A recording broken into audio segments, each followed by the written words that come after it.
आज हमारा 10वां अध्याय है। अध्याय का नाम है सभ्यताओं का संघर्ष तथा भारतीय सभ्यता विज्ञान।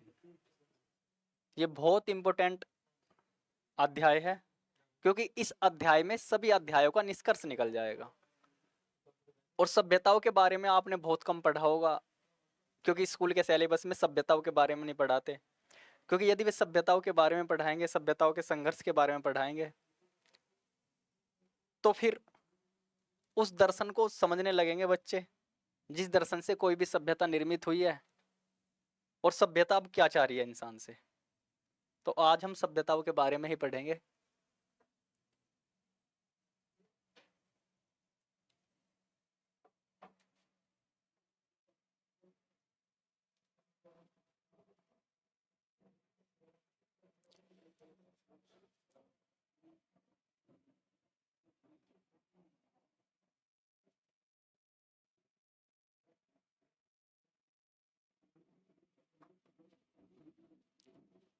सभ्यताओं का संघर्ष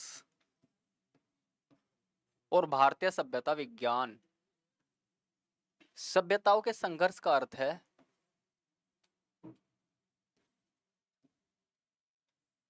विभिन्न प्रकार की सभ्यताएं आपस में संघर्षरत है, या विभिन्न प्रकार के दर्शन आपस में संघर्षरत है, या विभिन्न प्रकार की विचारधाराएं आपस में संघर्षरत है। दुनिया भर में सभ्यताओं का संघर्ष हमेशा से रहा है, लेकिन जो ये आज का युग है इसमें सभ्यताओं का संघर्ष अपने चरम पे पहुंच गया है। आप ये भी मान सकते हो कि सभ्यताओं का संघर्ष और भारतीय सभ्यता की भूमिका एक प्रासंगिक टॉपिक है। ऐसा इसलिए क्योंकि भारतीय सभ्यता विज्ञान ने जो अपना लक्ष्य निर्धारित किया, यह प्रत्येक मनुष्य की आंतरिक अभिव्यक्ति, आंतरिक इच्छा और आंतरिक अभिलाषा है। मुमुक्षु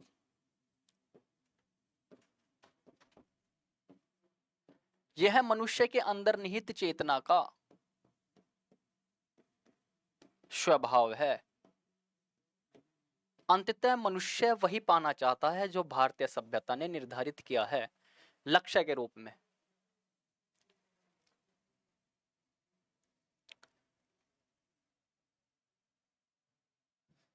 तो सभ्यताओं का संघर्ष तथा भारतीय सभ्यता विज्ञान, इसमें हम पाश्चात्य सभ्यता, बैकग्राउंड ब्लैक करो,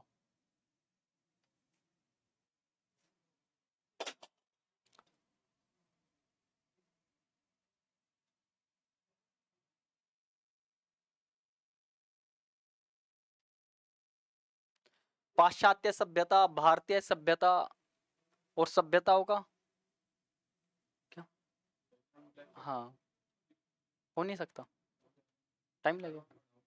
अच्छा अच्छा, या कोई नहीं, इससे कर लूंगा ना, है ना, व्हाइट से। ओके, तो हम इसमें 3 टॉपिक पढ़ेंगे। एक तो पढ़ेंगे हम इसमें 2 सभ्यताएं, भारतीय सभ्यता और पाश्चात्य सभ्यता या यूरोपीय सभ्यता, जो पश्चिम से उदित हुई।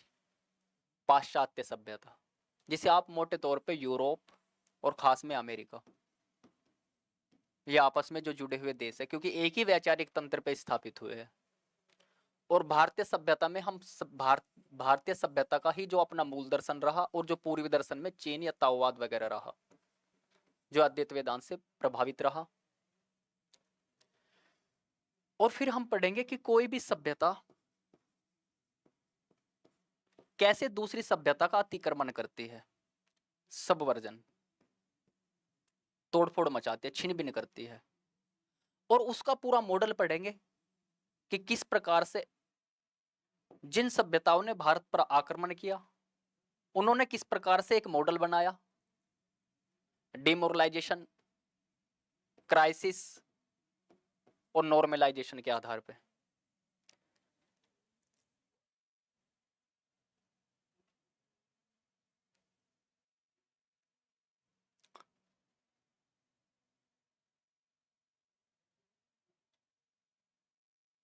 सबसे पहले हम भारतीय सभ्यता को समझते हैं।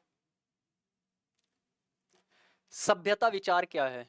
वस्तुतः सभ्यता एक भवन है, तंत्र यानी व्यवस्था उसके स्तंभ है।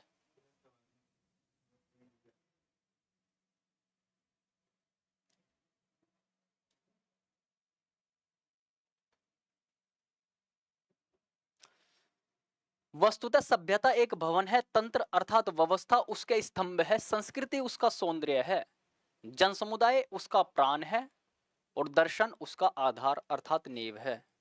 इस आधार पे कोई भी सभ्यता रूपी भवन खड़ा होता है। आप किसी भी सभ्यता को इसी आधार से समझ लोगे। जो हमारा पहला अध्याय था, पहले अध्याय में हमने जब सभ्यता के निर्माण को समझा सभ्यता विज्ञान के अंतर्गत, तो हमने यही समझा था कि प्रत्येक सभ्यता का अपना एक लक्ष्य बना रही है। यूरोपीय सभ्यता का इस समय लक्ष्य उपभोग है, उत्पादन है, जीडीपी सेंट्रिक अप्रोच। क्योंकि जिस हिसाब से वे दुनिया को देख रहे हैं और पूरी दुनिया में अपनी आधुनिक व्यवस्था लागू कर रहे हैं, उनसे ही उनके लक्ष्य का पता चल रहा है कि उनका क्या लक्ष्य है, उनके क्या क्या भविष्य को लेकर के सोच है। तो उत्पादन आधारित या फिर यूरो केंद्रित मॉडल जिसे हम बोलते हैं, जीडीपी सेंट्रिक अप्रोच जिसे हम बोलते हैं, वो वहां की सभ्यता से निकलेगा, यूरोप की सभ्यता से। जब हम इस तंत्र को अब समझेंगे तो आप देखना कैसे ये सारी चीजें स्पष्ट हो जाएगी। जैसे सबसे पहले आप देखो, ये भारतीय सभ्यता रूपी भवन है। अब हम ये कहते हैं, बहुत से लोग आपने सुना होगा कि भारतीय संस्कृति महान है। और संस्कृति क्या होती है? संस्कृति होती है उसका सौंदर्य। और सौंदर्य कैसे प्रकट होगा? जब नीचे दर्शन होगा, तंत्र के रूप में स्तंभ होंगे, तब वो कोई संस्कृति प्रकट होगी एक व्यापक एस्पेक्ट में। और सबसे ऊपर होता है उद्देश्य, जिसे पाने के लिए ही पूरा सिस्टम बना है ये। तो यदि आप इसे भारतीय सभ्यता के रूप में देख रहे हो, तो इसका उद्देश्य देख लीजिए आप, मोक्ष या कैवल्य, एक ही बात है, या निर्वाण या मुक्ति।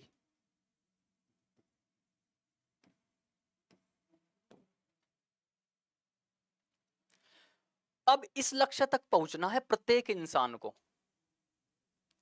क्योंकि जो दर्शन स्थापित किया गया, जो अपने जीवन को देखा, पूरी प्रकृति को देखा, जो एक चिंतन निकल के आया प्रज्ञा पुरुषों के अंदर, फिर उन्होंने देखा यदि हमने ये चीजें पाई है, हमें बंधनों से मुक्ति मिली है, हमारी चेतना का उत्कर्ष हुआ है, तो क्यों ना ये सब व्यवस्था सब लोगों के लिए कर दी जाए, ताकि सब लोग उस मोक्ष तक पहुंच सके, जीवन के मूल लक्ष्य तक पहुंच सके, अपने जीवन का जो दुर्लभता है उसका लाभ उठा सके। तो इसके लिए ही पूरा तंत्र तैयार किया गया। जो दर्शन उन्हें पता चला, या सांख्य दर्शन दिया, या फिर विभिन्न प्रकार के अद्वैतवादी दर्शन दिया, तो उसके आधार पर जो जीवन की पूरी व्याख्या उन्हें पता चली। तो प्रज्ञा पुरुषों ने जब ये दर्शन स्थापित किया इसके नीचे, फिर देखा कि तंत्र विकसित करने पड़ेंगे।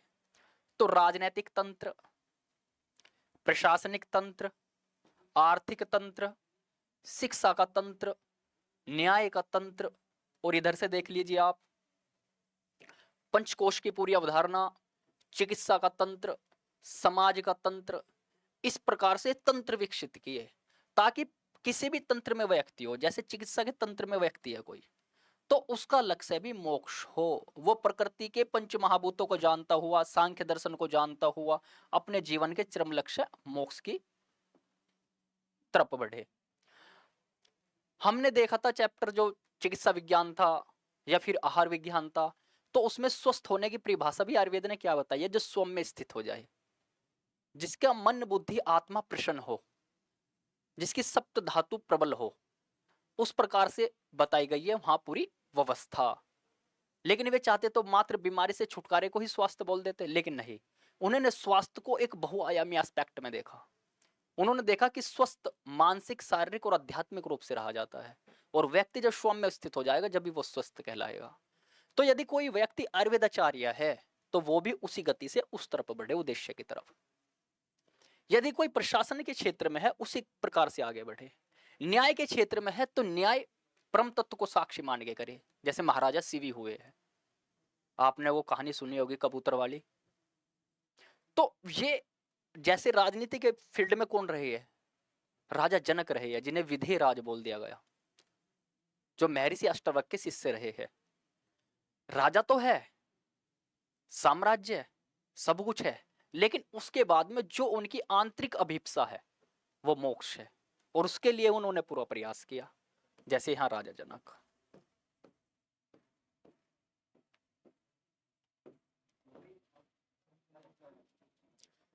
अर्थतंत्र में भी इसी प्रकार से, शिक्षा तंत्र में भी इसी प्रकार से। शिक्षा का भी मूल उद्देश्य यही रखा गया, बच्चे को यदि पुरुषार्थ पढ़ाए गए, 4 पुरुषार्थ, तो उनमें क्या बताया गया? धर्म, फिर अर्थ, फिर मोक्ष। धर्म, अर्थ, काम और मोक्ष। इस प्रकार से यदि आश्रम की व्यवस्था की गई, यानी जीवन को, यदि 100 वर्ष का जीवन है, 100 वर्ष के जीवन को 25-25 के भाग में बांट दिया गया, तो वहां भी 4 आश्रम पे जीवन के उत्थान की बात की गई। ब्रह्मचर्य आश्रम, शिक्षा ग्रहण करो, इंद्रियों का संयम, जीवन की पूरी व्यवस्था, प्रकृति की पूरी व्यवस्था को समझो, फिर गृहस्थ में प्रवेश करो। तो 25 वर्ष फिर गृहस्थ आश्रम, फिर वानप्रस्थ आश्रम। जो भी तुमने ज्ञान अर्जित किया है वो अब गुरुकुलों में पढ़ाओ, वो अब आने वाली पीढ़ी के अंदर प्रवाहित करो। और फिर संन्यास आश्रम, जो तुम्हारा मूल उद्देश्य है जीवन का उसे प्राप्त कर लो। संन्यास, सम्यक न्यास, संतुलित जीवन, त्रिगुणातीत जीवन, त्रिगुण के परे हो जाना, सत्य, रज और तम के परे हो जाना, प्रकृति के परे चले जाना, बंधनों से मुक्त हो जाना। तो इस प्रकार से पूरा का पूरा विधान बना गया। और ये विधान आप देख लीजिए, इस प्रकार से ही पूरा, जैसे शिक्षा तंत्र में इंजेक्ट कर दी, न्याय तंत्र के अंदर वो चीजें डाल दी, समाज तंत्र के अंदर फिर वो चीजें डाल दी, गुण और कर्म के आधार पे वो चीजें।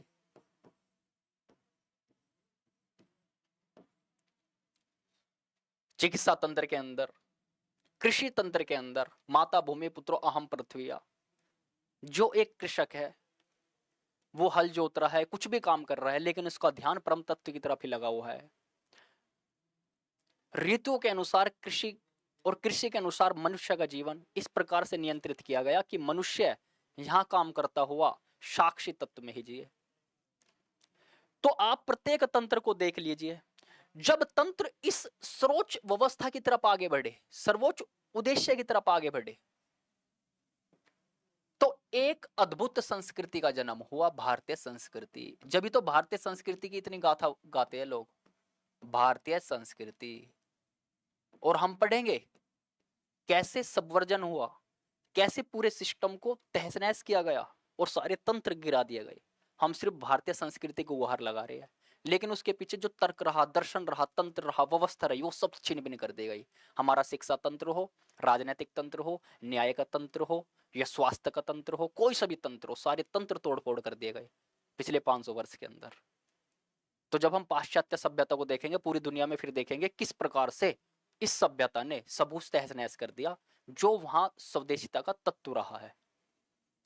या वो अफ्रीका महाद्वीप हो, या वो एशिया का महाद्वीप हो, या फिर वो भारत का क्षेत्र हो, या फिर अमेरिका का क्षेत्र रहा हो, दक्षिण अमेरिका वगैरह का।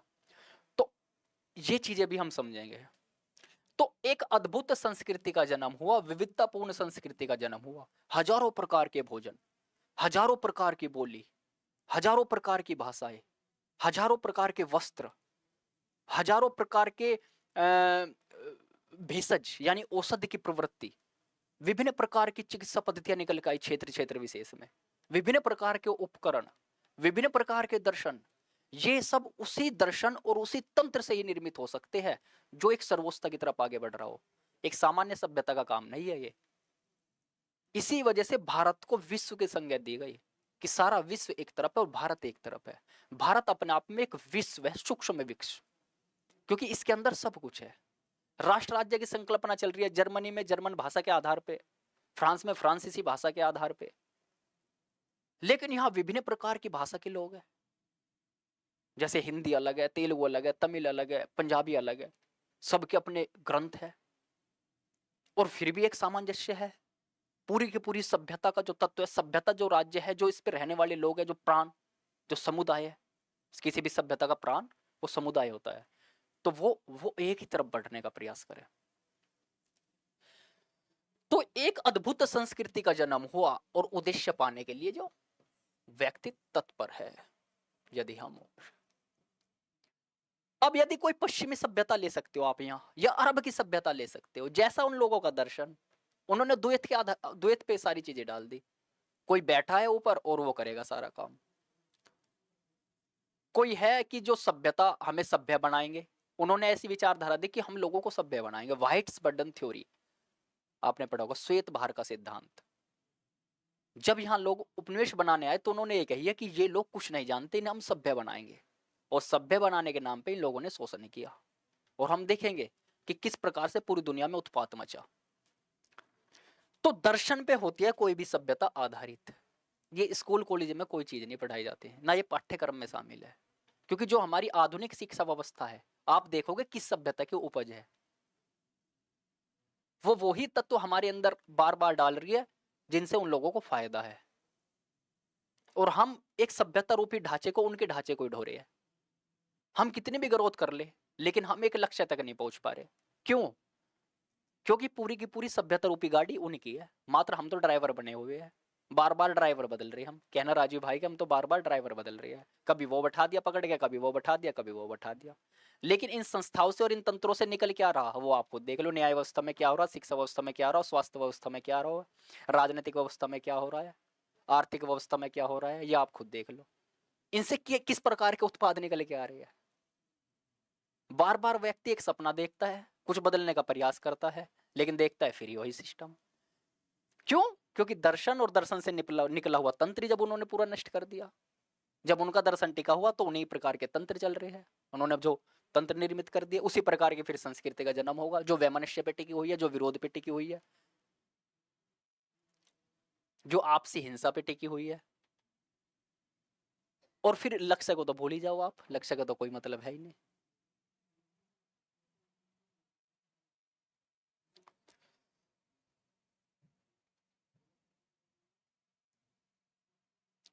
भारतीय दृष्टि में सभ्यता का अर्थ कभी केवल भौतिक प्रगति नहीं रहा, बल्कि मनुष्य, समाज, प्रकृति और ब्रह्म के बीच सामंजस्य रहा।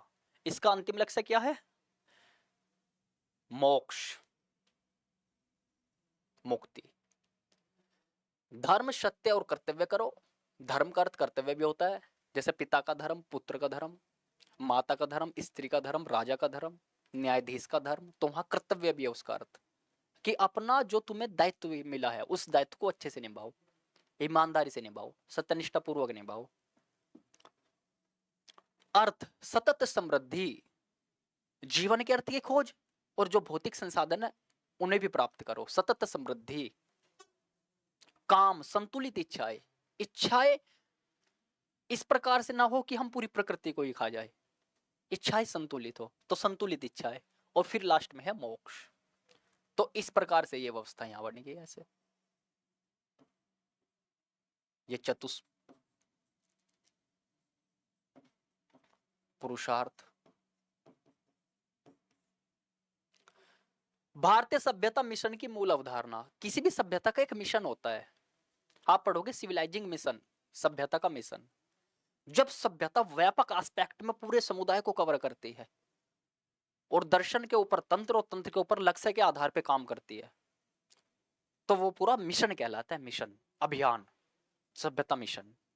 जब ये पश्चिम के लोग निकले थे उपनिवेश बनाने के लिए, तो उन्होंने नाम दिया था उसे अपना सिविलाइजिंग मिशन, कि हम लोगों को सभ्य बनाने के लिए चले हैं, सिविलाइजिंग मिशन। तो ऐसी भारतीय सभ्यता का भी मिशन रहा हो, लेकिन इनका मिशन अलग है। वसुधैव कुटुंबकम इनका मिशन है, जो हमारी भारतीय सभ्यता है। ये आधार रित, कॉस्मिक ऑर्डर और धर्म, सत्य पर आधारित आचरण। सत्य ही सर्वोपरि है, जब तो कहा गया सत्य में विजयते। और रित, रित होता है कॉस्मिक ऑर्डर, यहां से वर्ड निकला है ऋतु, ऋतु। लक्ष्य सर्वे भवन्तु सुखिनः सर्वे सन्तु निरामया। ऐसा नहीं हम सुखी रहे या वे दुखी रहे, सर्वे संतु, सब सुखी रहे, सब निरोगी रहे और सबका कल्याण हो। ये इस अवधारणा को लेकर चलती है। और इसमें पशु पक्षी जीव जंतु भी शामिल है। एक होलिस्टिक अप्रोच है ये, एक समग्र जीवन दर्शन है ये अपने आप में। मान्यता मनुष्य, प्रकृति और ब्रह्मांड एक अविभाज्य इकाई है, बिल्कुल भी अंतर नहीं है, सब कुछ एक है। सांख्य दर्शन आ गया फिर यहां। पद्धति शिक्षा, साधना, विज्ञान, कला, चिकित्सा, सभी का लक्ष्य क्या है? मानव का उत्थान, प्रकृति का संरक्षण और आत्मज्ञान।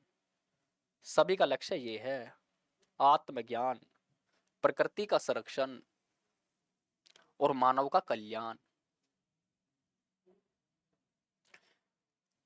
भारतीय सभ्यता मिशन का कालक्रम यदि हम देखते हैं तो वैदिक युग को यदि हम देखते हैं,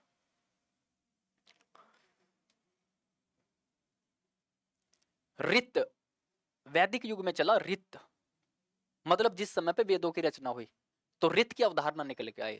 रित यानी कॉस्मिक ऑर्डर, पूरी ब्रह्मांडीय व्यवस्था चल रही है, जो एक एक सार्वभौमिक नियम पे चल रही है, ये एक यूनिवर्सल लॉ है कोई, उस पे चल रही है, उसे रित बोल दिया गया।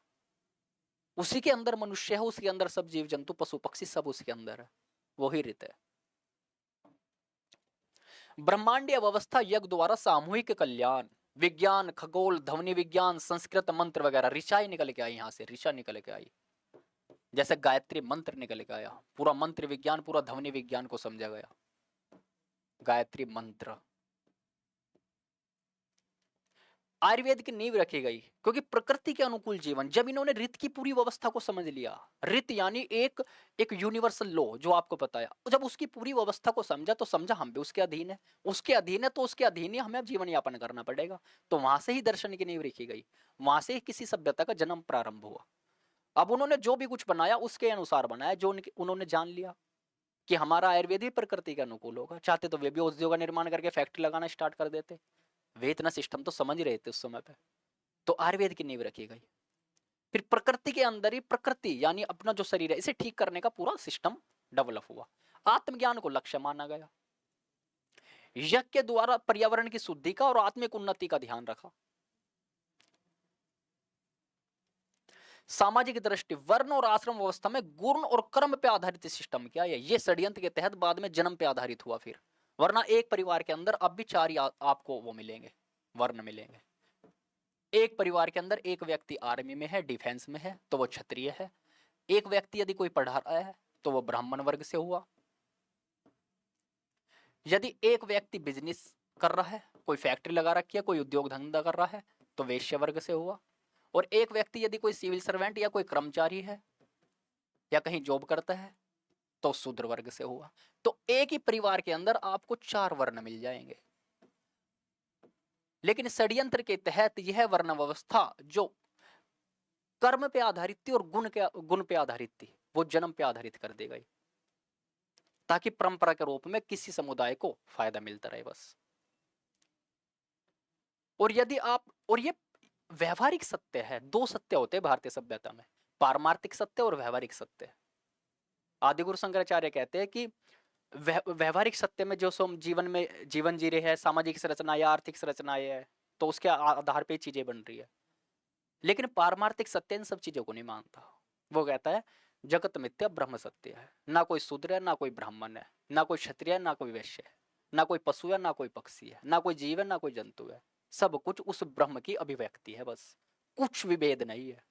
वहां से उसे बोला गया अद्वैत, दो है ही नहीं, देखने वाला और दिखने वाला, जो देख रहा है अंदर बैठ के और जो बाहर दिखाई दे रहा है, दो है ही नहीं, दोनों ही एक है। उसके परे साक्षी तत्व, परम तत्व है। यह है पारमार्थिक सत्य। लेकिन हम इस जगत में जी रहे हैं तो कुछ सामाजिक, राजनीतिक, आर्थिक संरचनाएं भी है, लेकिन वहां भी उसी पद्धति का, उसी ज्ञान की प्रणाली का ध्यान रखा गया, जो प्रणाली ज्यादातर प्रकृति के हित में हो, मनुष्य के आत्मज्ञान के हित में हो। दार्शनिक कथन उस समय के क्या रहे हैं, आप थोड़ा देख लीजिए। ऋग्वेद का कथन है, एकम सत्य विप्रा बहुधा वदंती, सत्य एक है, ज्ञानी लोग, तत्व ज्ञानी लोग उसे अनेक नामों से पुकारते हैं। और यहां से ही विभिन्न पंथों का, विभिन्न दार्शनिक पद्धतियों का जन्म हुआ। किसी ने किसी का विरोध नहीं किया, क्योंकि अस्तित्व को देखने के सबके नजरिए अलग अलग है। लेकिन सत्य एक होने के बावजूद विभिन्न रूप में अभिव्यक्त हो रहा है। किसी ने तो निर्वाण बोल दिया, वान माने अग्नि, अग्नि का शांत हो जाना, तृष्णा का शांत हो जाना। किसी ने कैवल्य बोल दिया कि बचा सिर्फ परम तत्व, केवल, केवल की अवधारणा, केवली, कैवल्य। किसी ने उसे मोक्ष बोल दिया, मोह का क्षय हो जाना, बंधन नष्ट हो जाना। लेकिन तीनों का गंतव्य वही शून्यवाद के अनुसार देख लो आप, अद्वैतवाद शून्यवाद दोनों आपस में मिलेंगे कि वो जो परम तत्व है उसकी ही अभिव्यक्ति चल रही है सब जगह। तो सिर्फ बोलने का ही भेद है। आपने एक भक्ति काल में दोहा सुना होगा, तो उसमें कहते सभी श्याने एक मत। श्याने का मतलब होता है परम ज्ञानी जो है, सभी श्याने एक मत, मूर्खों में तकरार। तो जो तत्व ज्ञानी है वो सब एक मत है, मतलब एक ही बात को विभिन्न रूप में कह रहे हैं लेकिन बात एक ही है। वो माता भूमि पुत्रो अहम पृथ्विया, धरती हमारी माता है हम उसके पुत्र है। तो भारत क्या हुआ, सतत विकास का पितामह। सतत विकास, जो आज हम सस्टेनेबल डेवलपमेंट चिल्ला रहे हैं कि डेवलपमेंट तो करना है लेकिन हमें सस्टेन भी रहना है आने वाली पीढ़ी को, ताकि वो चीज मिलती रहे। ये कोई अवधारणा नहीं है, ये प्रकृति को एक अच्छे रूप में ठगने का एक उपाय है बस, और कुछ नहीं है। और भारत में क्या तत्व रहा, माता भूमि पुत्रो अहम पृथ्विया, भूमि मेरी माता और मैं इसका पुत्र हूं। तभी तो आपने देखा होगा धरती माता बोलते हैं, भारत माता, धरती माता। ये वैदिक विचार है जो वहां से निकल के आया, और यही कृषि तंत्र के अंदर इंजेक्ट हुआ विचार। और वहां से ही किसान के लिए कुछ लोग ऐसे भी रही है कि यदि अपने खेत के अंदर वे प्रवेश कर रहे हैं तो सबसे पहले खेत को नमन कर रहे हैं वे लोग, भूमि को नमन कर रहे हैं वे लोग। यदि कोई लोग सो कर उठ रहे हैं तो वे जमीन पे पैर रखने से पहले धरती को नमन कर रहे हैं वे लोग। वो वही तत्व है, माता भूमि पुत्रो अहम पृथ्विया। लेकिन एक सभ्यता ऐसी है जो ये कह रही है कि प्रकृति तो जड़ है, से सबको भोग लो, फलाना कर लो, वो कर लो, जीडीपी सेंट्रिक अप्रोच। उस सभ्यता के बारे में भी पढ़ेंगे हम। फिर उपनिषद युग स्टार्ट हुआ। केंद्र में क्या था, आत्मा और ब्रह्म का एकत्व, अद्वैतवाद। आत्मा और ब्रह्म दोनों एक है, ब्रह्म तत्व, ब्रह्म, ब्रह्म नहीं ब्रह्म। विज्ञान क्या, मनोविज्ञान, ध्यान, तत्व ज्ञान वगैरह निकल के आए। जीवन दृष्टि क्या थी, आत्मा की खोज ही परम लक्ष्य माना गया। आत्मा का की खोज या मुक्ति या मोक्ष, यही परम लक्ष्य माना गया उपनिषद युग के दौरान, वैदिक काल के बाद में।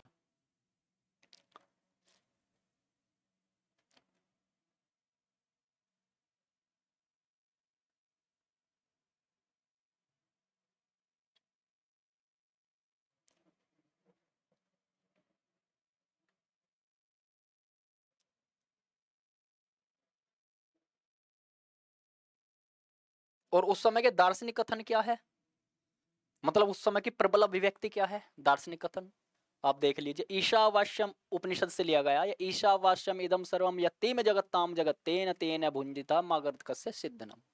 यानी इस चराचर जगत में जो भी कुछ है सब परम तत्व है।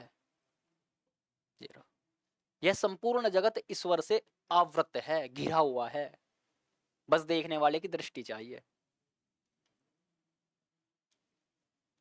और जो बीच में बाधा बनती है उस दृष्टि का, वो भी तोड़ने का पूरा सिस्टम बताया गया है, मॉडल बनाया गया है पूरा। या उसमें अष्टांगिक योग हो, या उसमें आत्मन्वेषण की प्रक्रिया हो, या उसमें भक्ति ज्ञान मार्ग या कर्म मार्ग, जो भी कुछ हो वो पूरी प्रक्रिया भी बताई गई। फिर छांदोग्य उपनिषद, तत्त्वमवशी, तुम वही ब्रह्म हो, अहम ब्रह्मास्मि, मैं ब्रह्म हूं तुम वही ब्रह्म हो, सर्वम खलिदम ब्रह्म, सब कुछ ब्रह्म ब्रह्म है, सब कुछ परम तत्व में लीन है। फिर महाकाव्य और शास्त्र युग उस समय पर उत्पन्न हुआ, तो ग्रंथ महाभारत, रामायण, धर्मशास्त्र और अर्थशास्त्र निकल के आए। नीति दृष्टि क्या थी, धर्म अधर्म का सजीव उदाहरण, राजनीति में भी नैतिकता होनी चाहिए। आप महाभारत वगैरह देखते हो, रामायण वगैरह देखते हो, तो उसमें ये तत्व आया। समाज की दृष्टि, राजा का कर्तव्य है प्रजा का कल्याण और धर्म की रक्षा। और दार्शनिक कथन क्या है भगवत गीता में, योग कर्मेषु कौशलम, कर्म में कुशलता ही योग है। अहम से मुक्त होकर के कर्म करना, निष्काम कर्म जिसे बोल दिया गया, निष्काम। कौटिल्य अर्थशास्त्र, सुख ही सर्वस्व मूलम, सबका सुख ही शासन का आधार है। फिर बुद्ध जैन पुनर्जागरण युग, केंद्र में क्या था, अहिंसा, करुणा और संयम। वैश्विक दृष्टि, धर्म और शांति का प्रसार पूरे एशिया में हुआ उस दौरान। बौद्ध धर्म पूरे एशिया में फैल गया, बौद्ध धर्म के द्वारा और लोग गए। आपने देखा होगा अशोक के पुत्र और पुत्री दोनों गए थे। दार्शनिक कथन क्या था गौतम बुद्ध का, अप दीपो भव, अपने दीपक आप बनो। जब विभिन्न क्षेत्रों में भ्रष्टाचार पनप गया था तो फिर नए तंत्र पैदा हुए, लेकिन उद्देश्य उनका भी क्या था, मोक्ष। उद्देश्य विहीन नहीं रही यह सभ्यता, उद्देश्य हमेशा अहिंसा परमो धर्म, अहिंसा ही परम धर्म है। फिर गुप्त काल प्रारंभ होता है।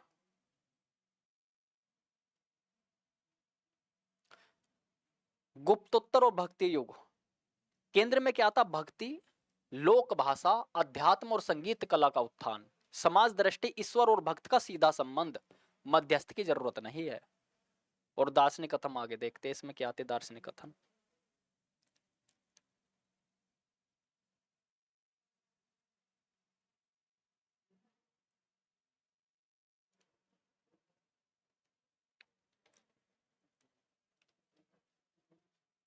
ये जो भक्ति काल प्रारंभ हुआ, भक्ति काल 7वीं शताब्दी से और 16वीं 17वीं शताब्दी तक इसका पूरा प्रभाव रहा। इस दौरान कबीर साहब, गुरु नानक जी, धनी धर्मदास, संत रैदास, मल्लुकदास जी, ये सब विभिन्न प्रकार के संत, समाज में इनका अत्यधिक प्रभुत्व रहा ज्ञान के स्तर पे। और जितना भी पाखंड, जितना भी विभिन्न प्रकार का भ्रष्टाचार विभिन्न तंत्रों में चल रहा था, इन्होंने निर्भीकता से वो चीज बोली। ये बोलते स्वतंत्र अभिव्यक्ति थी उनकी, वो निर्भीक चेतना थी ये। तो पूरे भक्ति काल में विभिन्न प्रकार के एक से एक महापुरुष पैदा हुए, संत पैदा हुए, जिन्होंने उपनिषद से निकला हुआ जो ज्ञान का पूरा तंत्र था उसका सामाजिकीकरण किया, समाज के अंदर उसका विस्तार लाया। बिल्कुल सामान्य भाषा में वो बात बोलती जो उपनिषद के किसी संस्कृत भाषा में बोल रहे थे, क्योंकि उस समय का समाज कहीं ना कहीं ज्ञान से हट चुका था, क्योंकि आक्रांताओं की भीड़ लग चुकी थी हमारे देश के अंदर। तो समाज सारा जब छिन्न भिन्न हुआ, ज्ञान का स्तर गिरा, तो फिर सारे जो संत रहे, जो पूरा भक्ति काल रहा, 1000 वर्षों तक चलने वाला दुनिया का सबसे महान आंदोलन रहा, उसमें सब संतों ने एक ही बात कही कि मोक्ष की तरफ बढ़ो, अपने लक्ष्य को पहचान लो, आत्म लक्ष्य की तरफ करो। ये रहा। संत कबीर कह रहे हैं, मोको कहां ढूंढे रे बंदे, मैं तो तेरे पास में। बिल्कुल आत्मज्ञान की बात की है कि अपने अंदर तलाश कर। और फिर आधुनिक युग में महर्षि रमन निसर्गदत्त महाराज भी यही बात बोलेंगे आत्मान्वेषण की पद्धति में, कि सेल्फ, अपनी तरफ, कि बाहर का जो प्रकल्पित जगत है वो तुम्हारे अंदर के मैं का ही विस्तार है, उसे पकड़ो। गुरु नानक कह रहे एक ओंकार सतनाम, एक ही सत्य है ओंकार जिसे कहा गया उस ध्वनि में। फिर औपनिवेशिक काल में भारतीय प्रतिरोध हुआ 1750 से 1947 के बीच में। आप मान लीजिए भारतीय मूल्यों पर आधुनिकता। दार्शनिक कथन स्वामी विवेकानंद ने कही, उठो जागो तब तक मत रुको जब तक लक्ष्य प्राप्त ना हो। अरविंद घोष, भारत विश्व का आध्यात्मिक गुरु है और यही इसका मिशन है। यानी भारतीय सभ्यता का फिर उद्घोष हुआ अरविंद घोष के द्वारा। और जो हम स्वदेशीता पढ़ते हैं या हम पूरे राष्ट्रीय आंदोलन के दौरान प्रतिरोध की सबसे तेज ज्वाला पढ़ते हैं, तो वे अरविंद घोष है, वे बाल गंगाधर तिलक है। अरविंद घोष उपनिषद पे आधारित और भारतीय सभ्यता के आधारित जो आधारित दर्शन था उसे लेके चले थे। लेकिन फिर उन्होंने आध्यात्मिक उन्नति को ही अपना चरम लक्ष्य बनाया और राष्ट्रीय आंदोलन में भी प्राभौतिक रूप से सक्रिय रहे अरविंद घोष। महात्मा गांधी क्या कहते थे? पश्चिम की मशीन सभ्यता मनुष्य को अमानुष बना देगी। और उनकी जो पुस्तक है वो आप जरूर पढ़ना, उसका नाम है हिंद स्वराज। उस पुस्तक में उन्होंने पाश्चात्य सभ्यता के बारे में सब कुछ बताया है। स्वतंत्रता के बाद का दृष्टिकोण क्या रहा? फिर सतत विकास, विज्ञान और अध्यात्म का समन्वय। और दार्शनिक कथन क्या है? डॉक्टर राधाकृष्ण हुए हैं, जिनके नाम से टीचर डे बनाते हैं। भारत की आत्मा उसके दर्शन और संस्कृति में निहित है। भारत की आत्मा उसके दर्शन और संस्कृति में निहित है। यदि ये सभ्यता का भवन है तो उसकी ही इन्होंने बात की है एक रूप में, आप देख लीजिए। भारतीय सभ्यता मिशन की प्रमुख विशेषताएं। अब हम इस सभ्यता मिशन की कुछ प्रमुख विशेषताएं पढ़ेंगे।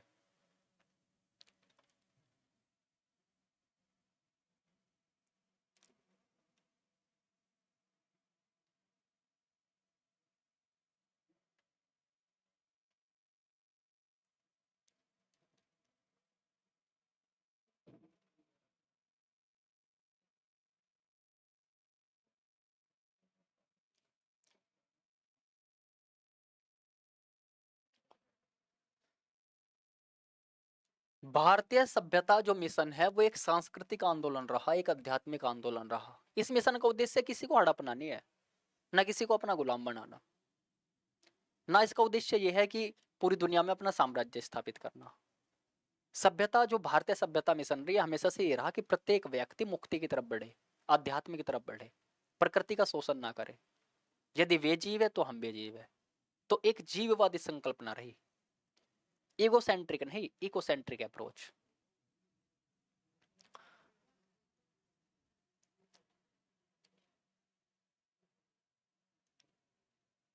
भारतीय सभ्यता मिशन की प्रमुख विशेषताएं में सबसे पहली विशेषता है मनुष्य का समग्र विकास हो, मन बुद्धि आत्मा का संतुलन।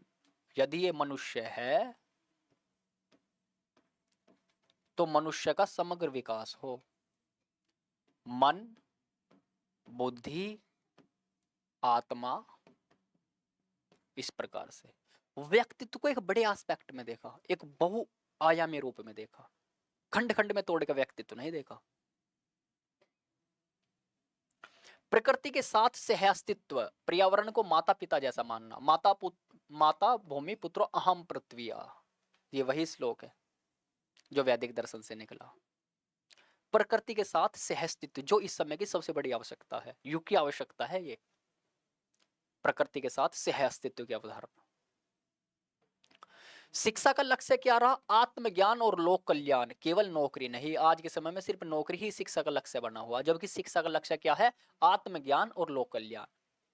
क्योंकि जो आज के समय में आधुनिक शिक्षा व्यवस्था है वो हमारी सभ्यता का उत्पाद नहीं है, वो पाश्चात्य सभ्यता ने हमारे देश के ऊपर हावी की है। आर्थिक दृष्टि उत्पादन केवल आवश्यकता की पूर्ति और सतत समृद्धि के लिए, और अंतिम लक्ष्य क्या है? मोक्ष, आत्मा की मुक्ति। तो इस प्रकार से इस मिशन जो ये भारतीय सभ्यता मिशन है, इसके ये विशेषताएं रही है। प्रकृति के साथ सहअस्तित्व और मोक्ष अंतिम लक्ष्य रहा, मन बुद्धि आत्मा और इनका संतुलन, समग्र व्यक्तित्व का विकास हो, परिष्कार हो, चेतना का उत्कर्ष हो,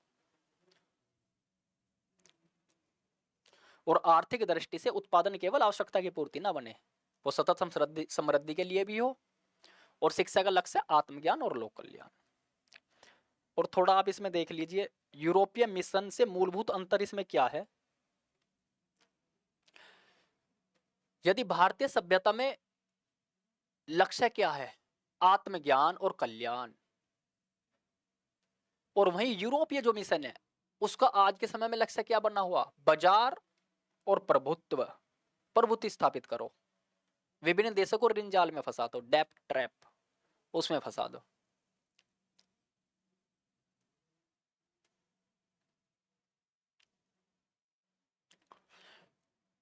प्रकृति को लेके कैसी दृष्टि रही भारतीय मिशन की?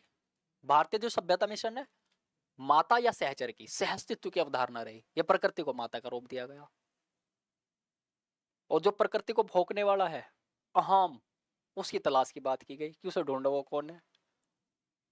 एक विभिन्न प्रकार का जो गेम चल रहा है पूरे सृष्टि के लेवल पे, परम तत्व का ये, उसको भी समझो।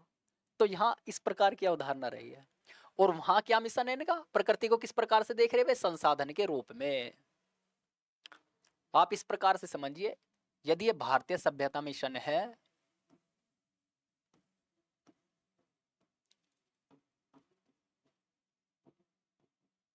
और ये पाश्चात्य सभ्यता मिशन है,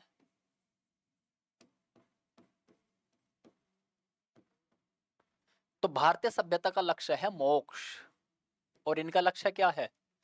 बाजार और प्रभुत्व, प्रभुत्व स्थापित करो, बस पूरे दिन की मार्केटिंग चलती है। और भारत में मोक्ष और कल्याण जो इनका भारतीय सभ्यता का लक्ष्य रहा। प्रकृति की यदि दृष्टि की हम बात करें तो यहाँ प्रकृति को देखते हैं माता के रूप में, माता भूमि पुत्रो अहम पृथ्वीया, इस श्लोक को याद रखो आप। यह सहअस्तित्ववाद, सहचर के रूप में, जैसे और जीव जंतु पशु पक्षी और प्रकृति ऐसी हमें। और वहां देखते हैं मात्र एक संसाधन के रूप में, प्रकृति मात्र उनके लिए एक संसाधन है, रिसोर्स। उन्होंने तो मनुष्य को भी रिसोर्स मान लिया था, जब तो ह्यूमन रिसोर्स डेवलपमेंट के नाम से अलग मंत्रालय बनाया गया था।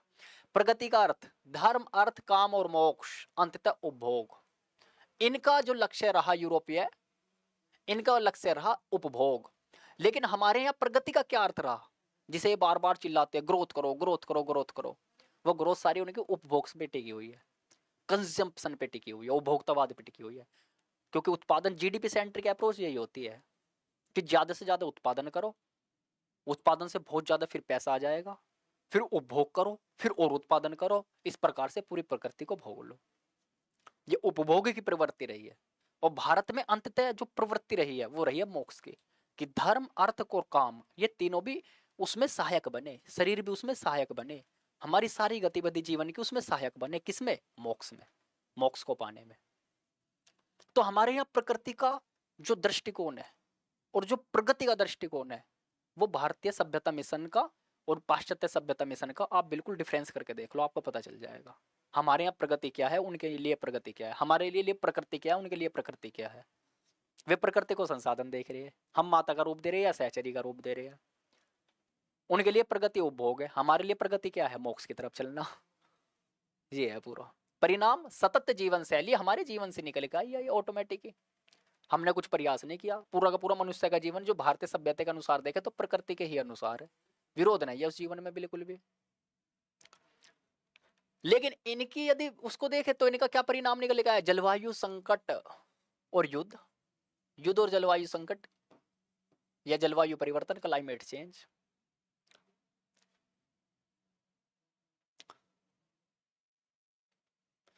तो भारतीय सभ्यता का मूल मिशन जीव जगत और जगत चेतना के साथ समरसता है।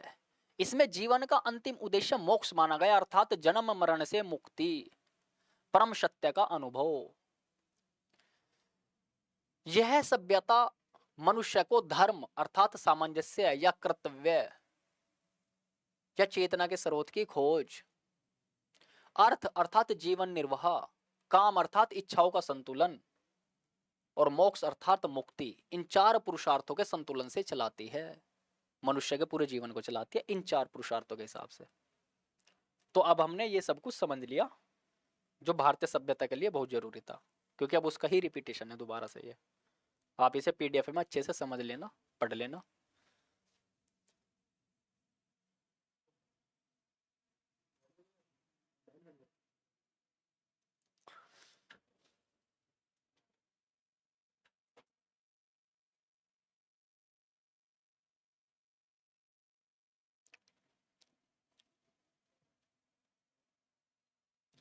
अब हम थोड़ा ये देखते हैं, कई बार क्या होता है जब मनुष्य किसी अवधारणा को पढ़ता है, दर्शन को पढ़ता है, तंत्र या व्यवस्था को समझता है, तो उसके अंदर एक मिथ्याभिमान पैदा हो जाता है। उसे ऐसा लगता है कि यही चीज सही है। लेकिन जब हम गहरे निष्कर्ष पे जाते हैं, उससे पहले हम विभिन्न प्रकार के प्रमाण तर्क देखते हैं। हम खोजते हैं कि इस चीज के बारे में किसी व्यक्ति ने क्या कहा। तो यदि भारतीय सभ्यता, आपने जब कोर्स स्टार्ट हुआ था उसमें सबसे पहला जो परिचय दिया था वही दिया था कि यदि हम भारतीय सभ्यता के बारे में बता रहे हैं तो यह किसी सभ्यता की अंधभक्ति का व्याख्यान नहीं है। ये बिल्कुल तर्क के साथ में, प्रमाण के साथ में, और वर्तमान जो परिदृश्य बना हुआ पूरी दुनिया में, जो युग की आवश्यकता है, उसके मानकों पे यदि कोई सभ्यता खरी उतरती है तो वो भारतीय सभ्यता है। क्योंकि इसकी पृष्ठभूमि आध्यात्मिक है और प्रकृति से जुड़ी हुई है। सहअस्तित्ववाद इसके रोम में समाया हुआ है, रोम रोम में। तो अर्थात इस भारतीय सभ्यता को भारत के लोगों ने या भारत के चिंतकों ने किस आधार पर देखा उसकी हम बात नहीं कर रहे। जो महान दार्शनिक वैज्ञानिक व्यक्ति रहे हो पूरी दुनिया के अंदर, जैसे निकोला टेस्ला हुए, विल डुरांट हुए, जिन्होंने सभ्यता के ऊपर बहुत गहरा अध्ययन किया है। द स्टोरी ऑफ सिविलाइजेशन के नाम पे उन्होंने अलग ही बुक लिखी है विभिन्न खंडों के अंदर। तो उन लोगों ने किस प्रकार से इस भारतीय सभ्यता को समझा और समझने के बाद में इसकी प्रशंसा की, हम पश्चिम के दृष्टिकोण से भी देखेंगे उस चीज को। क्योंकि वहां जो अच्छे लोग रहे उनकी बातों को दबा दिया गया, उन्हें विकसित नहीं होने दिया वहां, क्योंकि वहां की पूरी सभ्यता कुछ लोगों के हाथ में सिमट के रहेगी और उसने ही पूरा उत्पात मचाया फिर दुनिया के अंदर। जो अच्छे लोग रहे, जिन्होंने जीवन को समझा, दर्शनों को समझा और ये समझा कि कौन सी सभ्यता मनुष्य जीवन के लिए अच्छी है, उसके ऊपर अपना चिंतन मनन दिया, अपने विचार दिए, लेकिन उन विचारों को दबा दिया गया या उन्हें तोड़ मरोड़ के प्रस्तुत किया गया। या उन्हें अंधभक्ति बोल दिया गया, उन्हें ये बोल दिया गया कि तुम तो ये एक सभ्यता का ज्यादा ही महिमा मंडन कर रहे हो। लेकिन हम पश्चिम के दृष्टिकोण से भी इस चीज को देखते हैं। विश्व की दृष्टि में भारतीय सभ्यता, सबसे पहले देखते हैं विल डुरांट को। विल डुरांट 1930 में यात्रा करते समय भारत की गरीबी और भूख ने उन्हें बहुत आहत किया। जब 1930 में वे भारत आए थे, उस समय पे भारत अंग्रेजों का गुलाम था। तो उस समय पे यहाँ इन्होंने गरीबी देखी, भूखमरी देखी कि लोग कितने परेशान हैं, अंग्रेज लोग कितना शोषण कर रहे हैं भारतीयों का। विल डुरांट एक अमेरिकी इतिहासकार रहे हैं और सभ्यताओं का अध्ययन किया है विल डुरांट ने। इनकी बहुत पुस्तक है, खंडों में विभाजित है। आप सभ्यता के दर्शनों को और अच्छे से समझ सकते हो, क्योंकि सभ्यता के दर्शन को समझना बहुत जरूरी है आज के समय में। स्कूलों के अंदर राजनीति विज्ञान, समाज विज्ञान, विज्ञान, अर्थशास्त्र वगैरह पढ़ा रहे हैं, लेकिन ये सब किस सभ्यता और किस दर्शन से निकली चीजें वे कोई नहीं पढ़ा रहा। स्कूल में चश्मे बांट दिए जा रहे हैं क्योंकि उस सभ्यता ने चश्मे भेज दिए यहाँ, और कॉलेजों में वो चश्मे बांट दिए गए कि अब ये चश्मा लगाओ, इस चश्मे से देख लो अब। और इस चश्मे से हम वही चीज देख रहे हैं, हमें संसाधन ही नजर आ रहे हैं, हमें प्रकृति का उपभोग ही नजर आ रहा। लेकिन एक बार इस चश्मे को हटाकर फिर हमें दूसरा चश्मा भी तो लगाना जरूरी है, जो भारतीय सभ्यता का एक अपना अलग चश्मा है। यदि आप उससे देखोगे तो आपको अलग पता चलेगा, जीवन का पूरा दर्शन बदलेगा, आपका समग्र जीवन दृष्टिकोण परिवर्तित हो जाएगा। तो स्कूलों में उस सभ्यता ने, पाश्चात्य सभ्यता ने, सब स्कूलों में शिक्षा व्यवस्था के द्वारा अपने चश्मे बांट दिए गए कि अब उसी एंगल से देखो सब चीज को, कि तुम्हें क्या बनना, तुम्हें उपभोक्ता बनना या श्रमिक बनना। अच्छा उपभोक्ता बनना तो विज्ञापन वगैरह देखो, अच्छा श्रमिक बनना तो टेक्नोलॉजी वगैरह, इन सारे सिस्टम को समझो, ये समझो कंपनियों में कैसे काम होता है। उस हिसाब से कोर्स डिजाइन करे इन्होंने, जिसे आज मॉडर्न स्लेवरी बोलते हैं, आधुनिक दासता, जो बड़े बड़े कॉर्पोरेट वर्ल्ड में चली हुई है। और हमने आहार विज्ञान और दिनचर्या विज्ञान में पढ़ा कि इन्होंने किस प्रकार से पूरा आहार दूषित कर दिया और पूरी की पूरी जो दिनचर्या है व्यक्ति को वो दूषित कर दी। व्यक्ति के जीवन में कोई लक्ष्य नहीं रहा, व्यक्ति का पूरा जीवन एक लक्ष्य विहीन है, एक उद्देश्य विहीन है, एक दिशा विहीन जीवन है। और उसके साथ ही समग्र रूप में आप देखो तो अर्थविहीन जीवन है। अर्थ यानी उस जीवन का कोई मायने नहीं रहा, उस जीवन ने सारे मायने खो दिए, जीवन में कोई सार्थकता नहीं बची।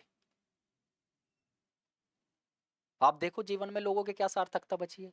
इस सभ्यता ने जीवन में कोई सार्थकता नहीं छोड़ी, सब सार्थकता खत्म कर दी।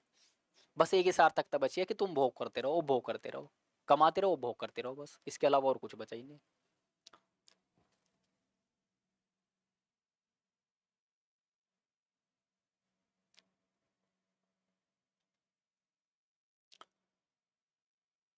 तो 1930 में जब विल डुरांट यात्रा कर रहे थे तो उन्होंने ब्रिटिश शासन को कहा था कि भारत की उच्च सभ्यता पर हमले के रूप में बताया कि ब्रिटिश शासन ने उच्च सभ्यता जो है, पूरी दुनिया की जो सबसे उच्च सभ्यता है, उसके ऊपर आक्रमण किया। और उन्होंने फिर क्या कहा, उनकी पुस्तक है the case of for India, the case for India. उन्होंने लिखा है the British conquest of India was the invasion and destruction of a high civilization by a trading company utterly without scruple or principle। मतलब उन्होंने कहा मुझे लगा कि मैंने इतिहास का सबसे बड़ा अपराध देखा है, ये इतिहास का सबसे बड़ा अपराध बताया उन्होंने। और 1930 में जो पुस्तक है वो लिखी है the case for India. Nikola Tesla, ये एक ऐसे वैज्ञानिक रहे जिनके साथ में सबसे ज्यादा छल हुआ। ये एक प्रकृति प्रेमी और मानव के उत्थान के लिए कार्य करने वाले और विवेकानंद के शिष्य थे निकोला टेस्ला। वेदांतिक फिलोसफी को इन्होंने समझा था अच्छे से निकोला टेस्ला। यदि पराभौतिक विज्ञान को किसी ने अच्छे से समझा है तो निकोला टेस्ला बहुत गहरे वैज्ञानिक रहे हैं। यदि आज लोग घरों में ये जो बिजली पहुंच रही है, विद्युत जो पहुंच रही है, ये एसी जो करंट पहुंच रहा है, ये सब इनकी देन है, निकोला टेस्ला की। आप इन्हीं के बारे में पढ़ोगे आपको पता चलेगा इनकी कितनी बड़ी भूमिका रही है मनुष्य के कल्याण के लिए, जो आज मनुष्य सुविधापूर्ण जीवन जी रहा है उसके लिए। टेस्ला की रुचि हिंदू दर्शन, विशेष रूप से वेदांत में अत्यधिक थी। स्वामी विवेकानंद से मिले एक समारोह के दौरान वे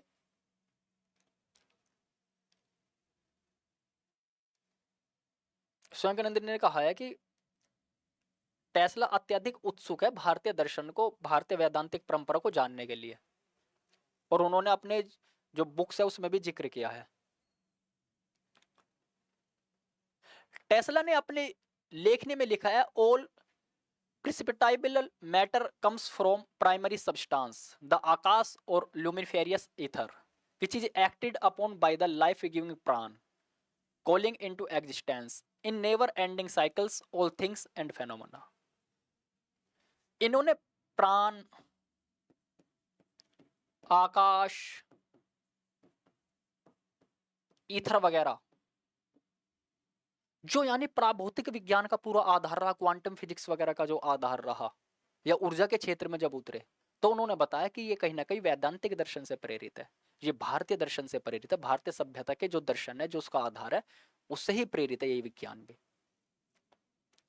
तो उन्होंने वैज्ञानिक रूप में उस चीज की व्याख्या किया भारतीय सभ्यता की।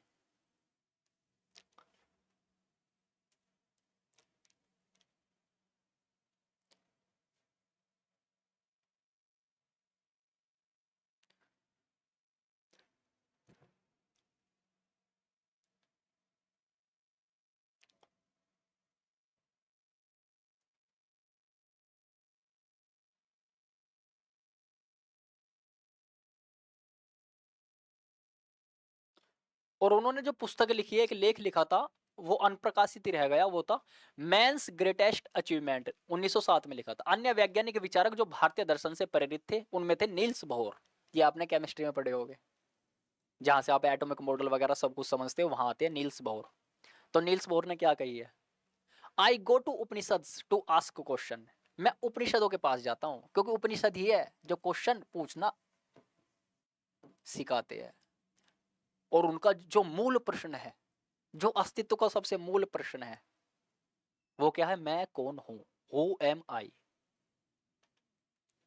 तो क्वेश्चन पूछने की प्रवृत्ति कठोपनिषद में जो नचिकेता है, एक बच्चा जो नचिकेता रहा, ये यमराज से किस प्रकार से प्रश्न करना है, तो प्रश्न पूछने की प्रवृत्ति, जिज्ञासा की प्रवृत्ति, भारतीय सभ्यता का आधारभूत तत्व जिज्ञासा है। एक शिष्य जिज्ञासा कर रहा है अपने गुरु से, और गुरु और शिष्य के मध्य जो पूरा वार्तालाप हुआ, वही उपनिषद कहलाया। उपनिषद गुरु के नजदीक बैठ करके प्राप्त किया हुआ ब्रह्म चिंतन, ब्रह्म ज्ञान, प्राप्त किया हुआ ज्ञान, आत्मा के उत्कर्ष की बात, चेतना के उत्कर्ष की बात, पूरे तंत्र को समझने की पूरी व्यवस्था, विद्या और अविद्या का पूरा सार उपनिषदों में निहित है। तो ये बात नील्स बोहर कह रहे हैं, I go to Upanishad to ask question. Carl Sagan हुए एक, उनका कथन है, the Hindu religion is the only one of the world great faiths dedicated to the idea that the cosmos itself undergoes an immense, indeed an infinite, number of deaths and rebirths. Its cycle run from our ordinary day and night to a day and night of Brahma, 8.6 billion years long. मतलब संक्षेप में आप ये समझ सकते हो, जो cosmology है पूरी, और जो भारत का पूरा आधुनिक जो प्रिस्पेक्स में जो ये चीज हम समझते हैं कि काल चक्र क्या है, युग की अवधारणा क्या है, या पूरा का पूरा एक सृष्टि का क्रम किस प्रकार से रहा, वो भारतीय दर्शन से प्रेरित रहा। कार्ल सैगन ने भी ये बात कही है।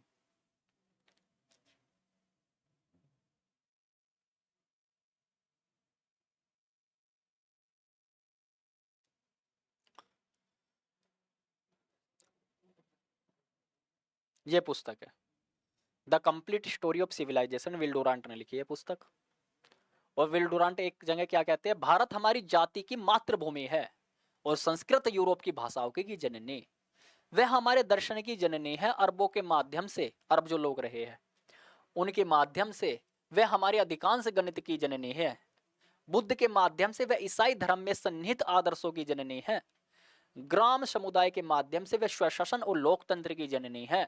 भारत माता कई मायनों में हम सबकी माता है। यह है भारतीय सभ्यता के प्रति एक दृष्टिकोण विल डुरांट का। क्योंकि ये हम नहीं कह रहे, वरना ऐसा लगेगा कि हम तो इस सभ्यता का महिमा मंडन कर रहे हैं। ये यदि भारतीय सभ्यता के बारे में कोई कह रहा है तो ये सब यूरोपीय लोग हैं। विल डुरांट ने भी ये बात कही है, जो अमेरिका के वासी थे। क्या उन्होंने अध्ययन नहीं किया होगा? पूरी सभ्यताओं को लेकर उन लोगों का अध्ययन है। तो उन्होंने ये कही है कि भारत माता हर रूप में हमारी जननी है, या वो गणित की बात हो, या वो कला की बात हो, या वो भाषा की बात हो, मूल्य की बात हो, शासन, स्वशासन जिसे हम बोलते हैं, लोकल सेल्फ गवर्नमेंट, लोकतंत्र, डेमोक्रेसी। और एक पुस्तक भी लिखी गई है India is the mother of democracy, Bharat लोकतंत्र की जननी है। तो विल डुरांट ने ये बात कही है। तो इस प्रकार से भारत की सभ्यता को हमने समझ लिया कि ये प्रकृति से किस पर, अब इस प्रकार की ही पूरा तंत्र बना दिया, वो भी इन्होंने समझा आपस में। देखो आप कि भोजन प्रणाली पूरी ऐसी बना दी, चिकित्सा प्रणाली पूरी ऐसी बना दी, बर्तन वगैरह सब कुछ प्रकृति के अनुसार ही बना दिया, अपना जीवन जो जी रहे हैं प्रकृति के अनुसार ही जी रहे हैं, कला का पूरा सिस्टम इसी प्रकार से बना दिया, तो पूरे तंत्र इसी प्रकार से बना दिए।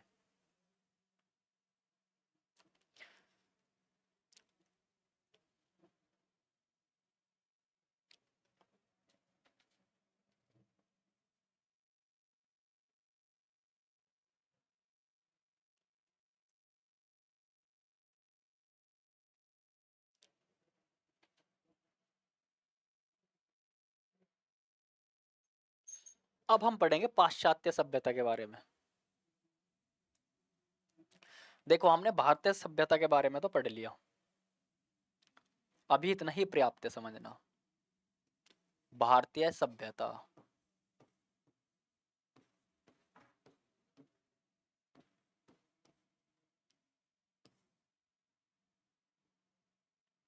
इसमें हमने पूरे कालक्रम के अनुसार पढ़ लिया,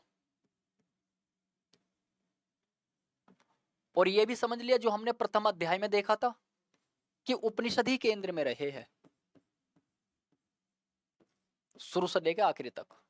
इसी के आधार पर पूरी सभ्यता का निर्माण हुआ, और उपनिषद बताते हैं मनुष्य का अंतिम प्रथम और मूल उद्देश्य क्या है, मुक्ति मोक्ष। और इसी बात को गौतम बुद्ध अपने शब्दों में, महावीर स्वामी अपने शब्दों में, कबीर साहब अपने शब्दों में, गुरु नानक अपने शब्दों में, या विभिन्न प्रकार के दार्शनिक और चिंतक और आधुनिक युग के महर्षि जैसे निसर्गदत्त महाराज, रमन महर्षि वगैरह, ये सब अपने ही शब्दों में उसी चीज को बता रहे हैं बस। कोई हु एम आई कह रहा है तो कोई आई एम दैट कह रहा है। तो ये उपनिषद पे आधारित पूरी की पूरी भारतीय सभ्यता रही। इसके कालक्रम को हमने समझ लिया, वैदिक युग से लेकर के आधुनिक युग तक। विवेकानंद जो वेदांत फिलोसफी के सबसे बड़े प्रचारक रहे आधुनिक युग में, ऐसी वैदिक युग से किस प्रकार से डेवलप होती रही। फिर हमने ये भी समझ लिया जितने भी भक्ति काल के अंदर संत रहे हैं उस दौर में, उन्होंने किस प्रकार से अध्यात्म को और उपनिषदों का सामाजिकीकरण किया। बिल्कुल साधारण से शब्दों में वो बात कह दी, जैसे जाति हमारी आत्मा, गोत्र हमारा ब्रह्म, सत्य हमारा बाप है, मुक्ति हमारा धर्म। मतलब ये देख लो आप कि जो उपनिषद की पूरी परंपरा का जो आदर्श रहा, उसको सामान्य शब्दों में ये बात कह दी। मोह को कहां ढूंढे रे बंदे, मैं तो तेरे पास में।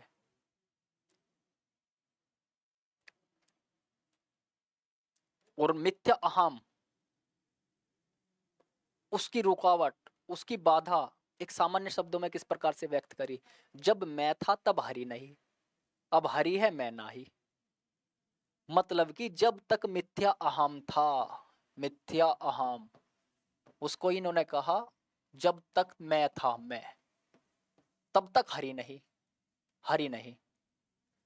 अब हरि है, हरि यानी परमात्मा, तो मैं नाही, मैं खत्म हो गया, मिथ्या अहम खत्म हो गया, क्या बचा, सत्य अहम बचा, जो सत्य है। झूठा अहम नष्ट हो गया। जो व्यक्ति मैं चिल्ला रहा था, उसने देखा मैं नामक तो कुछ चीज है ही नहीं। और हमने शरीर विज्ञान में पढ़ा, सेल और पूरा ऑर्गन सिस्टम और पूरा का पूरा तंत्र अपने आप काम कर रहा। मैं नामक तंत्र तो एक समाज से, एक प्रकृति के उपादान से, और एक हमारे व्यर्थ के विचारों से एक आइडेंटिटी के रूप में खड़ा हुआ, जबकि ऐसी कोई अवधारणा है ही नहीं। यदि आप उसकी तलाश में निकलोगे वो मिलता ही नहीं, सन्नाटा ही सन्नाटा है वहाँ। तो फिर कबीर साहब जी क्या कह रहे हैं, जब मैं था तब हरि नहीं, अब हरि है मैं नाही। तो जो बात उपनिषद के ऋषि कह रहे हैं वही बात कबीर साहब कह रहे हैं भक्ति काल के दौरान। तो अब हम पाश्चात्य दर्शन को थोड़ा देखते हैं और इस सभ्यता के मिशन को भी देखते हैं। देखो आप किस प्रकार से ये जो दास वगैरह बनाए गए थे, ये कैसे लेके जा रहे हो ऊपर, कह रहे हैं कि हम तुम्हें सभ्य बनाएंगे। वो कोई सभ्यता के देवी और देवता बैठा है इनका, उसके पास में ले जा रही है उपनिवेश से लोगों को इकट्ठे कर करके कि हम तुम्हें सभ्य बनाएंगे। वाइट्स बर्डन थ्योरी यहाँ से दी है रुडयार्ड किपलिंग ने। उसने कहा है कि हमारा तो एक नैतिक दायित्व है, हम तो मजबूरी में तुम लोगों को सबको गुलाम बना रहे हैं कि हमें तो तुम सभ्य बनाने हो, जब तो हम पूरी आधुनिक शिक्षा व्यवस्था तुम्हारे अंदर लागू कर रहे हैं कि तुम हमारे मजबूरी नहीं समझते, हम कितना तुम्हें सभ्य बना के कहाँ पहुंचाना चाहते हैं। लेकिन सभ्यता के नाम पे इन्होंने शोषण कर दिया, इन्होंने अपने आचरण उन लोगों के अंदर जड़ दिए। और वहां से क्या हुआ, जो उनका एक एक स्वदेशी तत्व था वो खत्म कर दिया, प्रकृति से जो उनका जुड़ाव था वो खत्म कर दिया।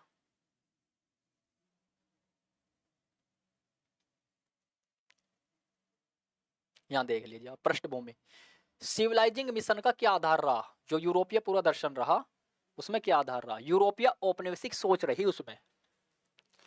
आप पुनर्जागरण पढ़ोगे विश्व इतिहास के अंदर, और विश्व इतिहास पढ़ना हर इंसान के लिए जरूरी है, क्योंकि आप पूरी दुनिया के सिस्टम को समझोगे पिछले लगभग 1000 वर्षों के अंदर क्या हुआ, और आप समझोगे कैसे सभ्यताएं हावी होती हुई चली गई है, जिसे हम पाश्चात्य सभ्यता बोल रहे हैं, और कैसे आज के समय में सभ्यताओं का संघर्ष है, और कैसे युग की आवश्यकता किस सभ्यता को प्रायोरिटी देने की बात कर रही है, और हम किसके पीछे भाग रहे हैं। ये पूरा तत्व दर्शन आप विश्व इतिहास से ही समझोगे। 15वीं से 19वीं सदी में यूरोप ने अपने उपनिवेशों में विस्तार को सभ्यता फैलाने का नैतिक कर्तव्य बताकर वैध ठहराया। वैध का मतलब वैधानिक, लीगल, बिल्कुल कोई उसके ऊपर आक्षेप ना लगा सके, कोई ये ना कह सके तो तुम गलत कर रहे हो। तुमने कहा कि नहीं गलत नहीं कर रहे हम तो लोगों को सभ्य बना रहे हैं, तो अपना नैतिक कर्तव्य बताया, मोरलिटी के आधार पे वो बात की।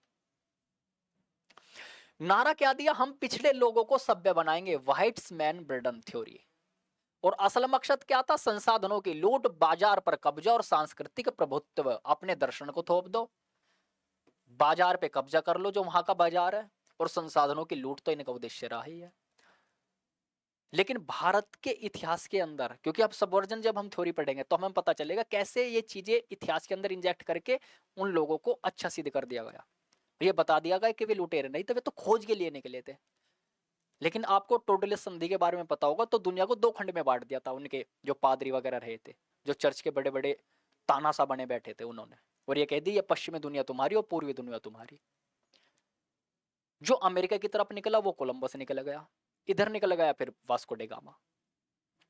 निकले थे लूट करने के लिए, नाम किस चीज का दे दिया, खोज का युग। खोज का युग नहीं है वो, युग है लूट का युग।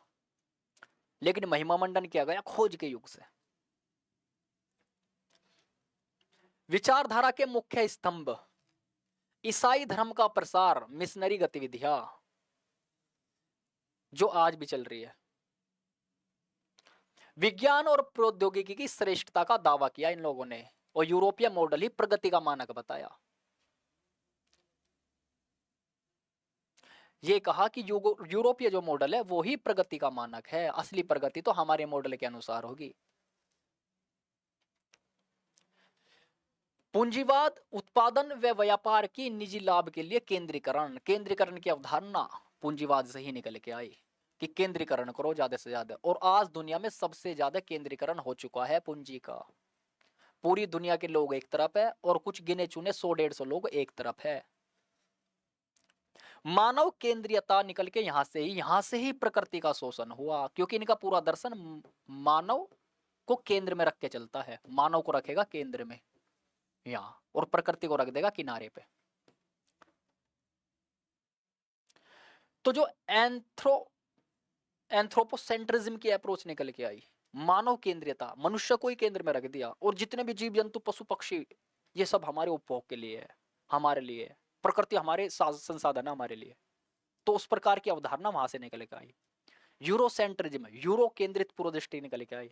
कुछ घटना यूरोप में किसी घर में लड़ाई होगी, उसे पूरी दुनिया की लड़ाई बता दिया इन लोगों ने, ये कह दिया कि विश्व युद्ध नाम दे दिया उसका, जबकि लड़ रहे 2 देश थे यूरोप के अंदर ही, और यूरोप आपने देख लिया नक्शे में कितना छोटा सा है। यदि ब्रिटेन और जर्मनी में या ब्रिटेन में और फ्रांस में आपस में लड़ाई, और ये नाम दे दिया विश्व युद्ध का कि ये विश्व युद्ध, पूरी दुनिया भुगतो उस चीज को। तो पूरी दुनिया को ये अपने एंगल से देखते हैं, उसे यूरोसेंट्रिक अप्रोच बोलते हैं। यूरोसेंट्रिज्म, यूरोसेंट्रिक अप्रोच मतलब यूरोप के चश्मे से पूरी दुनिया को देखना, उसे यूरोसेंट्रिज्म बोलते हैं। और मनुष्य होने के नाते पूरी दुनिया को देखना, उसे बोलते हैं एंथ्रोपोसेंट्रिज्म, मानव केंद्रित दृष्टिकोण।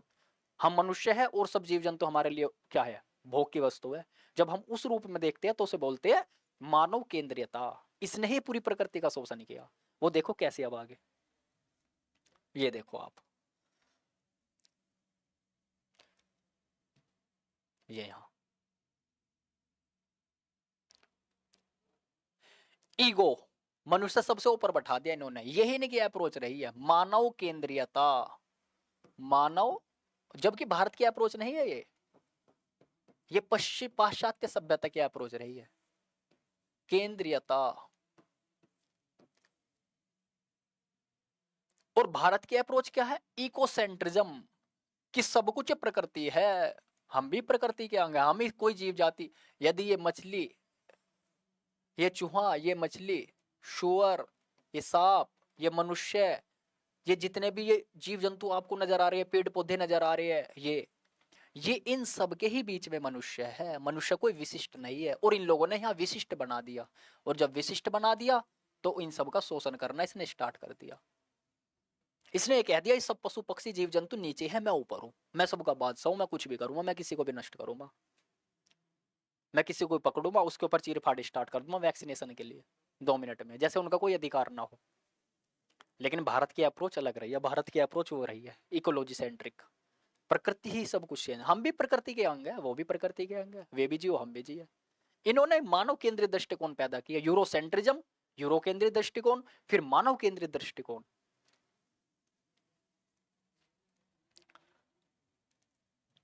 इनका उपनिवेश इस प्रकार से फैल गए, ऐसे इन्होंने कब्जा स्टार्ट किया। ये देखो आप,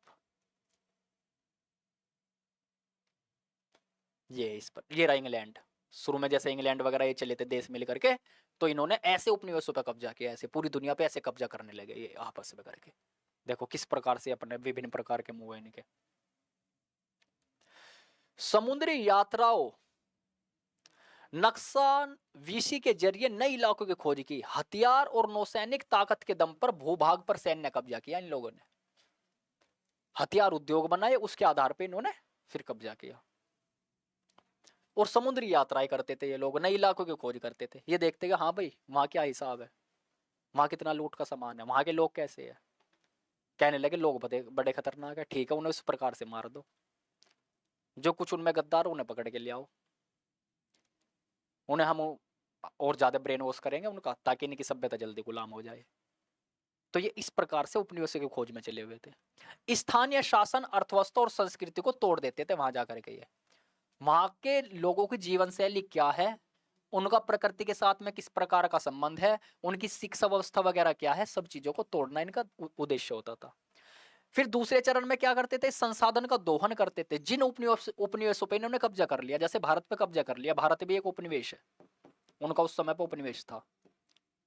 जैसे कंबोडिया, इंडोनेशिया, या चीन भी मान लो आप, चीन भी उनका उपनिवेश रहा, जैसे आज का पाकिस्तान भी उपनिवेश रहा।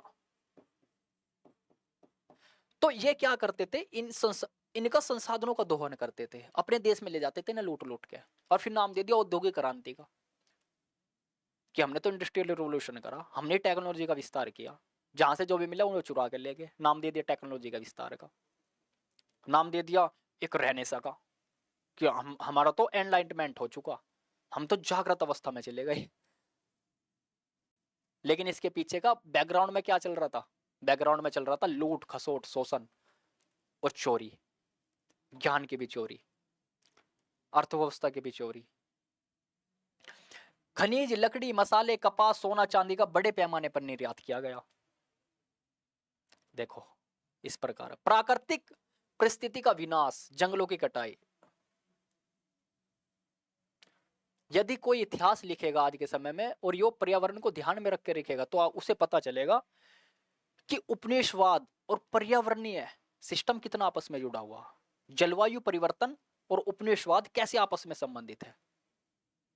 बड़ी बड़ी इन्होंने फैक्ट्रियां लगाई, बड़े बड़े इन्होंने रेलवे के ट्रैक बनाए, उसी आधार पर फिर इन्होंने वो चीजें, जंगल वगैरह काट दिए, वहां जंगलों की कटाई, खनन, कृषि भूमि का जबरन विस्तार, पारंपरिक खेती और जीवन शैली का विघटन, वो तोड़ दिया गई। जो वहां की स्वदेशी खेती रही उनकी विविधतापूर्ण, जिसमें डायवर्सिटी थी खेती में, वो खेती इन लोगों ने खत्म कर दी, वो तोड़ दी। वो संस्कृति उन्होंने तोड़ दी जो प्रकृति को उनके अनुकूल थी, और वहां अपनी संस्कृति थोपने का प्रयास किया ताकि ये लोग उपभोक्ता बन जाए और हम बड़ी बड़ी फैक्ट्री में उत्पादन करते रहे और सारा थोप देंगे उपनिवेश के ऊपर आकर के। तीसरा चरण था इनका सांस्कृतिक प्रभुत्व, कल्चरल डोमिनेशन। इसके लिए स्थानीय भाषाओं, धर्मों और शिक्षा पद्धतियों का दमन करना स्टार्ट कर दिया। और हमारे यहाँ आपने देखा होगा 1834 के दौरान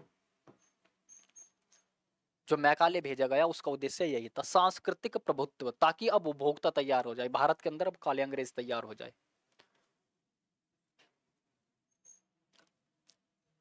तो ये देख लीजिए आप, जैसे ये अफ्रीका के लोग हैं और इन्हें कोई ब्रिटिश मास्टर पढ़ा रहा है इस प्रकार से, और यहां से ही कमरे की अवधारणा निकल के आई जो आज पूरी शिक्षा व्यवस्था का आधार बना हुआ है सिस्टम। और इसमें उसी प्रकार का पाठ्यक्रम समझाएंगे जो ये विज्ञापन पढ़ सके। क्यों? क्योंकि उपभोक्ता बनाना है ना इन्हें, या फिर हमारे सिस्टम को कम समझ सके, इतना समझ सके जो हमारे लिए बस श्रमिक बने रहे, लेबर बने रहे, सस्ते मजदूर बने रहे। तो इसी प्रकार की बस शिक्षा दी गई इन्हें, या तो उपभोक्ता बनाने के लिए, श्रमिक बनाने के लिए, राजा बनाने के लिए नहीं दी गई। भारतीय सभ्यता जो राजा बनाने का तत्व रखती थी वो नष्ट कर दी गई, उसके ऊपर आरोप लगा देगा ये तो शोषण कर रहे हैं। प्रोफेसर धर्मपाल जो राजीव दीक्षित के गुरु रहे हैं, उन्होंने जब बहुत ऐतिहासिक प्रमाण जुटाए तो ये बताया कि दक्षिण भारत में जो गुरुकुल है, और गुरुकुल के अंदर जो पूरा शिक्षा का तंत्र में जो शिक्षक है वो सबसे ज्यादा निम्न जातियों से है। वो उनके एविडेंस है लिखित तौर पे आज भी, और उनकी पुस्तक का नाम है द ब्यूटीफुल ट्री। लेकिन दिखाया क्या, किस प्रकार से दिखाया गया कि शिक्षा का कोई अधिकार नहीं था, सब कुछ डेड था, खत्म था, वो था। हाँ शोषण हुआ है, लेकिन जब हम थ्योरी पढ़ेंगे पूरी तो हमें पता चलेगा कि किस प्रकार से पूरे तंत्र को विखंडित करके फिर उसके ऊपर आरोपण प्रत्यारोपण चले, जबकि मूल तत्व तो अलग बात कर रहा है, मूल सभ्यता तो अलग बात कर रही है। तो मूल सभ्यता को पकड़ना बहुत जरूरी है। ये रहा पूरा सिस्टम, ऐसे काटते थे ये देश को। पांचवा चरण था राजनीतिक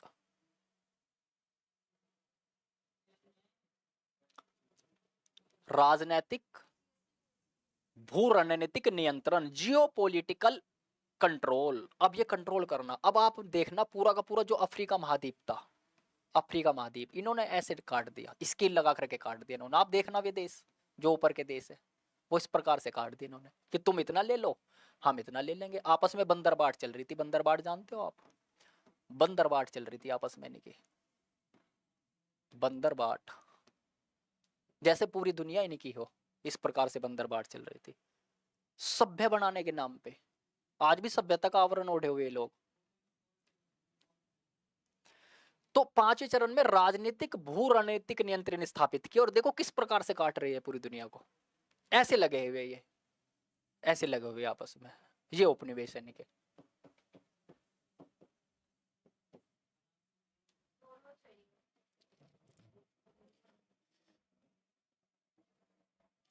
सीमाओं का पुनर्निर्धारण, मनमाने नक्शे बनाए इस प्रकार से, और यही जातीय संघर्ष बना। फिर किसी देश की सीमा कहीं लगा दी, किसी देश की सीमा कहीं लगा दी, और विवाद आज भी चल रहा।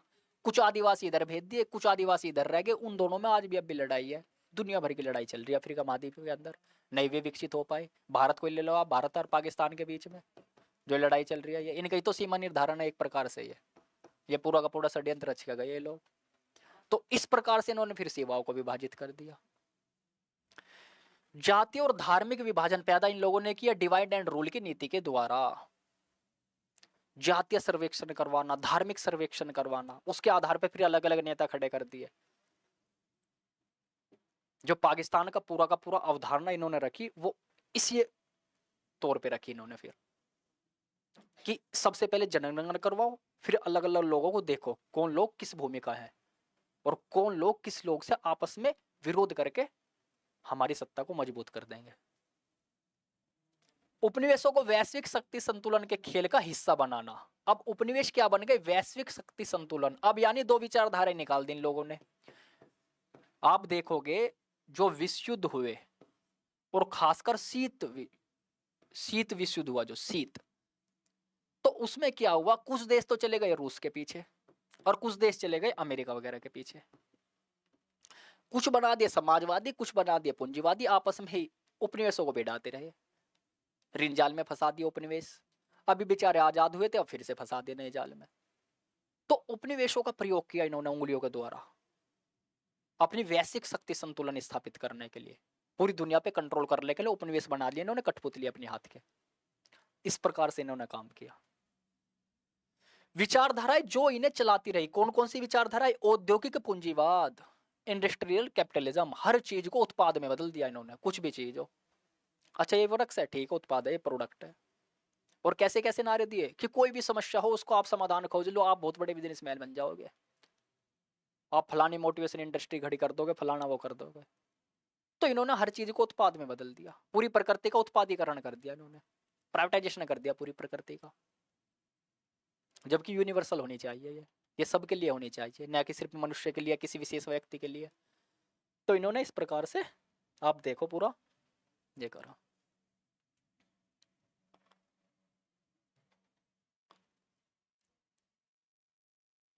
सोशल डार्विनिज्म, सामाजिक डार्विनवाद, मजबूत सभ्यताएं कमजोर पर शासन करने के लिए बनी है। ऐसे ये तर्क देने लगे ये लोग, इस प्रकार के तर्क देने लगे कि जो मजबूत सभ्यताएं है वो कमजोर पे शासन करेगी। लेकिन षड्यंत्र अलग प्रकार से, अपने आप को मजबूत दिखा रहे, पहले तो लूट रहे उन लोगों को, फिर अपने आप को मजबूत दिखा रहे हैं।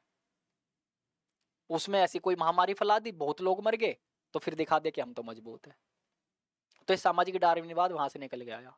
आपने योग्यतम का उत्तरजीविता का सिद्धांत पढ़ा होगा कि जो प्रजाति आज के समय में दिखाई दे रही है, ये बड़े संघर्ष के या योग्य थी, इस वजह से ये आगे बढ़ पाई, और सब और प्रजातियां नष्ट होगी। यही इन्होंने सिस्टम लगा दिया समाज के अंदर, उसका नाम दे दिया सामाजिक डार्विनवाद, मतलब अपने आप को अच्छा ठहराने के लिए। फिर उन्होंने अलग नुक्सा गढ़ दिया, ये मजबूत सभ्यताएं कमजोर पर शासन करने के लिए बनी है। मार्केटलिज्म और फ्री मार्केट का मिश्रण करके उपनिवेश बाजार और संसाधन दे रहा। जब मार्केटों पे इन लोगों ने कब्जा कर लिया तो उपनिवेश इनके लिए दो चीज देने वाले बनेंगे, एक तो बाजार देगा इन्हें उपनिवेश, और संसाधन देगा। यही तो भारत के अंदर हुआ था। ये भारत से कच्चा माल ले जा रहे थे, कच्चा माल, और जो अपने देश में बना के आ रहे थे उस माल को, उसे फिर भारत में थोप रहे थे, यहाँ उपभोक्ता तैयार कर दिए थे शिक्षा पद्धति के द्वारा, इस प्रकार से ही। तो यानी कि बाजार भी उपनिवेश से ही मिल रहा था, और कच्चा माल भी उपनिवेश से मिल रहा था। बाजार उपनिवेश में था, यहीं बेच रहे थे अपना सारा सामान, और यहां से ही कच्चा माल ले जा रहे थे। मान के चलो कच्चा माल फ्री में लेके चले गए, ये जैसे 1000 क्विंटल गेहूं लेके चले गए और वहां से बिस्कुट बना के ले आए। अब 1000 क्विंटल जो गेहूं लेकर गए बहुत सस्ते दाम पे लेकर गए या फ्री के बराबर लेकर गए, और वहां से बिस्कुट लाए ये 1 लाख करोड़ के बनाकर, और इन्होंने लोगों के अंदर यहाँ वितरण कर दिया और फिर पैसा कमाया उससे। तो कच्चा माल फ्री में लिया, अपने देश में वो उत्पादन के नाम पे, औद्योगिक क्रांति के नाम पे उस चीज का बनाया और फिर यहाँ बेच दिया। तो उपनिवेश इनके लिए बाजार बन गए और कच्चे माल के साधन बन गए इनके लिए। वैज्ञानिक साम्राज्यवाद, विज्ञान और टेक्नोलॉजी को नियंत्रण और दोहन का हथियार बना लिया इन लोगों ने। इसे बोलते हैं डिजिटल उपनिवेशवाद। पूरा सिस्टम इनके हाथ में चला गया, डिजिटल उपनिवेशवाद, डिजिटल कोलोनलिज्म। प्रगति इनके लिए क्या है? उपभोग और उत्पादन की परिभाषा के अंतर्गत बस उपभोग बढ़ाओ। क्यों? क्योंकि उत्पादन बढ़ेगा। क्यों? क्योंकि जीडीपी बढ़ेगी, और सारा खेल जीडीपी पे चला हुआ, सब देश अपनी अपनी जीडीपी देख रहे हैं, बस जीडीपी बढ़ेगी। इस प्रकार से पूरी दुनिया एक साइकिल में फंसा दी, एक जाल में फंसा दी। ये जाल बना हुआ, आप इस जाल में फंसे हुए सब। ना अब कोई प्रकृति को देख रहा, ना मनुष्य अपने जीवन को देख रहा कि इस जीवन की क्या उपयोगिता। सिर्फ इन व्यवस्थाओं के आदमी टूल बने हुए हैं, कठपुतली बना हुआ इन व्यवस्थाओं की। बस इन व्यवस्थाओं में ही अंदर ही अंदर घूम फिर के जीवन नष्ट हो गया उसका। ना मनुष्य के जीवन की कोई महत्ता रही, और ना ही महत्ता रही प्रकृति की, किसी चीज की कोई महत्ता नहीं रही। जलवायु परिवर्तन से भी संबंध है इस उपनिवेशवाद का, जब भी तो ये समझना जरूरी है। आज के युग की सबसे बड़ी समस्या क्या है? जलवायु परिवर्तन। और ये किसकी देन है? ये इन लोगों की तो देन है।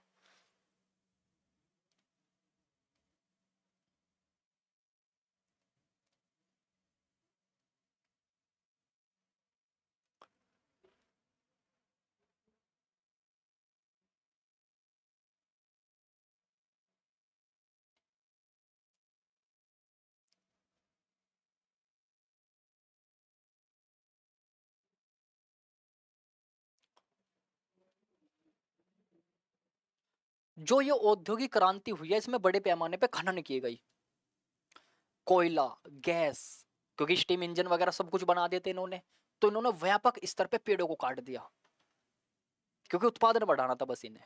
तो इन्होंने औद्योगिक क्रांति के नाम पे जितना पर्यावरणीय विनाश हो सकता था, अपने उपनिवेश, जो जो उपनिवेश बना रखे थे इन लोगों ने, कॉलोनी बना रखी थी अपनी, और अपने देश के अंदर भी, तो इन्होंने क्या करा, इन्होंने पर्यावरण का जितना शोषण हो सकता था उतना अधिक शोषण करा। देख लीजिए आप, उपनिवेशिक कृषि, प्लांटेशन सिस्टम निकाल के लाए, जंगलों का सफाया करो, मोनोकल्चर को बढ़ावा दो। मोनोकल्चर यानी एक ही प्रकार की खेती, जैसे ब्राजील चूज कर लिया इन्होंने किसके लिए, गन्ने के लिए, इस प्रकार से। जैसे भारत इन्होंने चूज कर लिया कपास के लिए कि भारत में पूरे में कपास ही कपास बोनी है। जैसे कोई अन्य देश चूज कर लिया सिर्फ रबर के लिए। अरे वहां और भी तो फसल बोनी जरूरी है, वहां कुछ अपनी स्वदेशी फसल और विविधतापूर्ण फसल भी तो है जो पर्यावरण के साथ में अनुकूलन करती है और एक तत्व को बढ़ने नहीं देती, संतुलित रखती है पूरे सिस्टम को। लेकिन ये मोनोकल्चर निकाल के लाए। मोनोकल्चर का मतलब है एक ही प्रकार की कृषि पद्धति, क्योंकि सारी पद्धति इन्होंने नकदी व्यवस्था से जोड़ दी, उत्पादन से जोड़ दी, उपभोग से जोड़ दी, एक नगद अर्थव्यवस्था के रूप में। वो जीवनचर्या का या जीवन जीने की प्रणाली में निहित नहीं रही, वो व्यवस्था निहित हो चुकी फिर सिर्फ उत्पादन और उपभोग में शामिल होकर के। तो मोनोकल्चर को बढ़ावा दिया इन लोगों ने। साम्राज्यवादी खनन और फैक्ट्रियों ने ग्रीन हाउस गैस की भारी वृद्धि की, CO2, मीथेन, इन गैसों की बहुत अत्यधिक वृद्धि हुई। आप देखोगे जब ये औद्योगिक क्रांति चली थी, जैसे मान के चलो आप इसी 1757 से मान के चलो, और अब देख लो आप 1957 तक, तो लगभग इन वर्षों के दौरान आप सबसे ज्यादा CO2 का वो देखोगे। जलवायु परिवर्तन अभी अभी किससे तो निकला है ये, लगभग 200-300 साल से। तो पारंपरिक टिकाऊ जीवन शैली को नष्ट कर दिया, जिसे आज का अनसस्टेनेबल लाइफस्टाइल बना, जिससे आज का अनसस्टेनेबल लाइफस्टाइल बना दिया इन्होंने।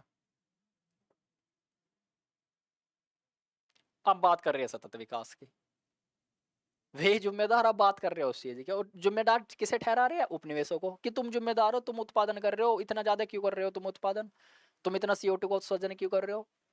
अच्छा अच्छा, चलो ठीक है, तुम्हारे ऊपर टैक्स लगा देंगे हम, टैक्स लगा दिया, कार्बन टैक्स लगा दिया, ये पूरा गेम चला इनका। वैश्विक आतंकवाद और युद्ध से संबंध, जलवायु परिवर्तन से संबंध देख लिया, वैश्विक आतंक, औपनिवेशिक सीमाएं बना दी इन्होंने जाति और धर्म के आधारित, तो अब तनाव बढ़ने लगा। मध्य पूर्व का पूरा क्षेत्र देख लो आप, इजराइल वगैरह का पूरा सिस्टम हो, या भारत पाकिस्तान का पूरा सिस्टम हो, या कश्मीर का पूरा मामला हो, या अफ्रीका महाद्वीप में जातीय संघर्ष या फिर जनजातियों के बीच में संघर्ष हो, ये इन्होंने सीमाओं के आधार पर तो करा था कि इनमें परमानेंट युद्ध रहेगा, तो इन्होंने सीमाओं का विभाजन उस प्रकार से करा। उपनिवेश तो छोड़ दिया इन्होंने, लेकिन उसके बाद में ऐसा बीज बो के गई है जिससे इतनी बड़ी समस्या आज भी बनी हुई है। इस हिसाब से इन्होंने काम करा है। संसाधन युद्ध, तेल, खनिज, पानी पर नियंत्रण के लिए संघर्ष प्रारंभ हो गए। हथियार उद्योग का विस्तार, द्वितीय विश्व युद्ध के बाद भी सैन्य औद्योगिक कॉम्प्लेक्स सक्रिय हो गया। अब सेना और उद्योग दोनों आपस में मिलकर काम चलेंगे, और जो एक नई इंडस्ट्री निकल के आई, वो क्या निकल के आई, वो निकल के आई हथियारों की इंडस्ट्री, वेपन इंडस्ट्री निकल के आई। हथियार उद्योग का विस्तार, द्वितीय विश्व के बाद में सैन्य उद्योग। सांस्कृतिक टकराव, पश्चिमी वर्चस्व के खिलाफ प्रतिक्रियावादी हिंसक आंदोलन में भी जन्म हुआ। सुपर पावर राजनीति, प्रॉक्सी वार, ड्रोन युद्ध, अस्थिर शासन, तो इस प्रकार से पूरा इन्होंने सिस्टम बदल दिया। ये सभ्य बनाने के नाम पे कि सभ्य बनाएंगे, जैसे सब कुछ उत्पाद में बदलना। शिक्षा क्या है अब इनके लिए, डिग्री बेचने वाला उद्योग बनेगा सिर्फ। स्वास्थ्य, बीमारी को स्थायी बनाने वाला बाजार बन गया। धर्म, टूरिज्म और ब्रांडिंग का साधन बन गया। कला संस्कृति, उपभोक्ता ट्रेंड्स के हिसाब से बेचना। और प्रकृति, carbon credit, eco tourism, patent बीज, ये इनके लिए प्रकृति बनेगी। आप देख लो हर चीज को इन्होंने उत्पाद में बदल दिया। शिक्षा, उद्योग जितना भी अब सब डिग्री बांटने पर लगा हुआ, ना किसी को जीवन के कल्याण से कुछ, ना व्यवस्था के क्या उसमें होना, क्या क्रांतिकारी तत्व की कुछ, किसी से कोई मतलब नहीं। सिर्फ नौकर पैदा कर दो उनके लिए, श्रमिक पैदा कर दो या उपभोक्ता पैदा कर दो, दो चीज पैदा कर दो। कोई आवाज ना उठाए उसका पहले ही दमन कर दो इस हिसाब से, या उसकी कोई सुने ना, इस हिसाब से ब्रेन वॉश कर दो लोगों का। तो दार्शनिक निष्कर्ष क्या है इसका, अब जो हमने अब देखा है, इसका दार्शनिक निष्कर्ष है यूरोप का सिविलाइजिंग मिशन वास्तव में एक्सप्लोटिंग मिशन है, शोषणकारी मिशन है। भारत का मिशन तो था आत्मिक कल्याण के लिए और प्रकृति के संरक्षण के लिए। आत्मिक कल्याण और प्रकृति का संरक्षण, ये तो भारत का मिशन था। और इनका मिशन है एक्सप्लोटिंग, शोषणकारी, शोषणकारी मिशन। यह मिशन मनुष्य को उपभोक्ता, प्रकृति को मात्र संसाधन के रूप में देखने की मानसिकता पर टिका है। यही सोच आज की क्लाइमेट क्राइसिस, रिसोर्स वॉर और ग्लोबल टेररिज्म की जड़ में है। ये तीन चीजें जो है, देखो जो तीनों चीजें है, क्लाइमेट चेंज,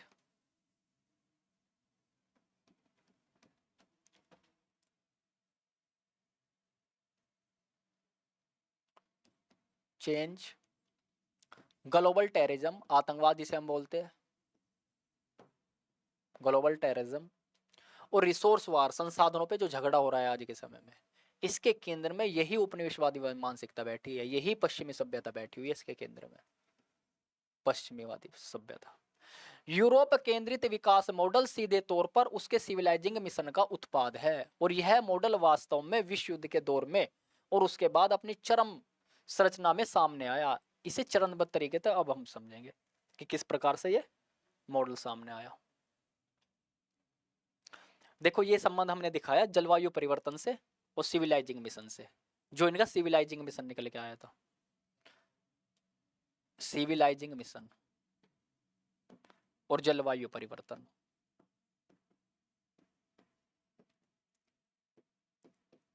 इन दोनों का क्या संबंध है? औपनिवेशिक युग में यूरोपीय शक्तियों, ब्रिटेन, फ्रांस, स्पेन, पुर्तगाल, ये जितने भी देश थे, नीदरलैंड ने दावा किया कि वे असभ्य समाजों को सभ्य, आधुनिक और विकसित बनाने आए हैं। ये कहते थे कि हम समाजों को विकसित बनाने आए, सभ्य बनाने आए, तो इन्होंने दावा किया। अब दावे में क्या करेंगे अब देखना आप। असल में यह आर्थिक लूट, संसाधन दोहन और सांस्कृतिक वर्चस्व का औचित्य था। तीन चीजें, आर्थिक लूट करनी, संसाधनों का दोहन करना, संसाधनों को भी लूटना, और सांस्कृतिक वर्चस्व, उनका पूरा तंत्र, पूरी सभ्यता, पूरा दर्शन, पूरा विचार, पूरी जीवन प्रणाली, सब कुछ बदल देना, अपने अनुसार करना, ताकि वे क्या बने, मात्र हमारे उपभोक्ता बने या फिर श्रमिक बने। इस प्रकार से इसमें विज्ञान, तकनीक, औद्योगिकरण और पूंजीवाद का संगठित पैकेज शामिल था। क्या मिले हुए थे? साइंस और टेक्नोलॉजी इन्होंने मिला ली, इस प्रकार से ही इंडस्ट्रियल पूरा सिस्टम इन्होंने मिला लिया और पूंजीवाद में मिला लिया इन्होंने, जिसमें प्रकृति को रिसोर्स मानकर असीमित दोहन करना प्रगति की पहचान कहा गया। कि यही प्रगति है, प्रकृति का अत्यधिक दोहन करो, उपनिवेशों को और व्यापक करो और अपना बाजार बढ़ाओ, उपभोक्ता और श्रमिक शामिल करो, बस यही हमारी प्रगति है। प्रगति का मानक यही बन गया।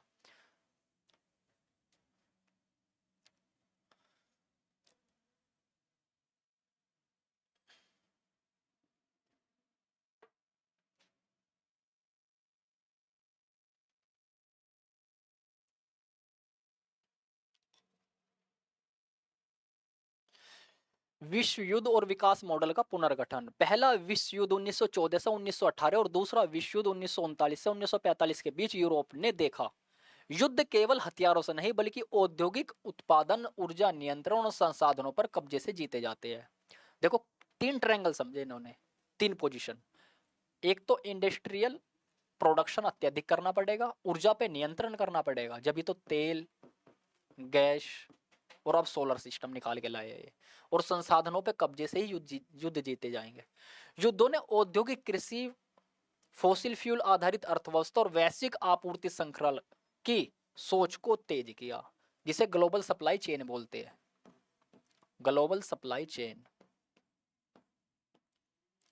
इस प्रकार की मनोवृत्ति आई अब। और फॉसिल फ्यूल आधारित अर्थव्यवस्था,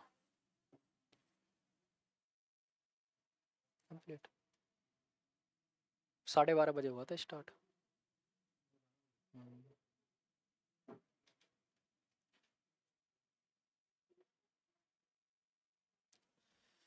युद्ध के दौरान विकसित तकनीकें जैसे nitrogen fixation, pesticide, plastic, high energy engine युद्ध के बाद नागरिक अर्थव्यवस्थाओं में डाल दी गई, जिससे औद्योगिक उपभोग संस्कृति तेजी से फैली।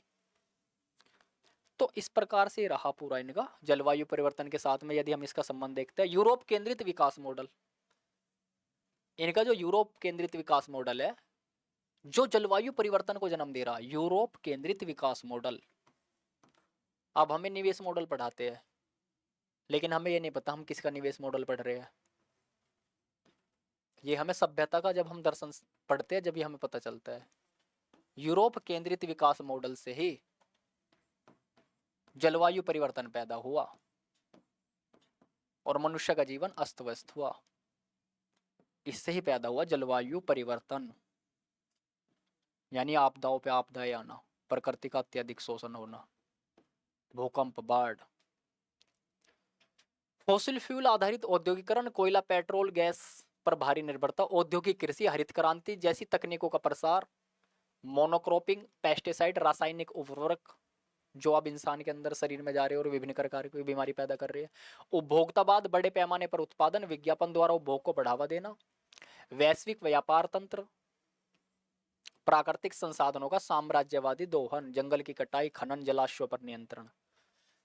तो जलवायु परिवर्तन का सीधा संबंध है उपनिवेशवाद के साथ में।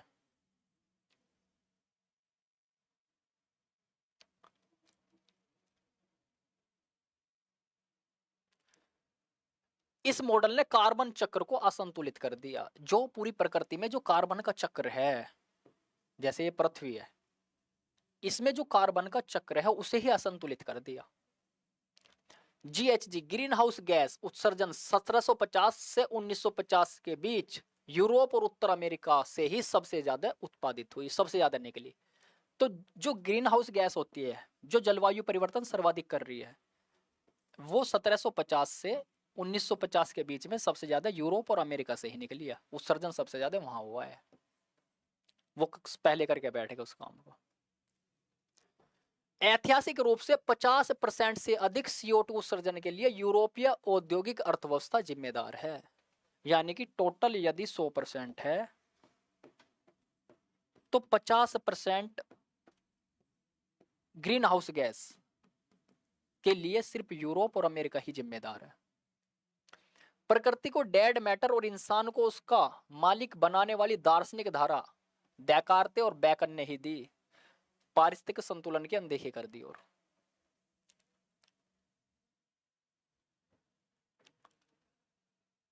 दार्शनिक और वैचारिक समर्थन में मिला इस विचारधारा को, तभी ये पोषित हुई है।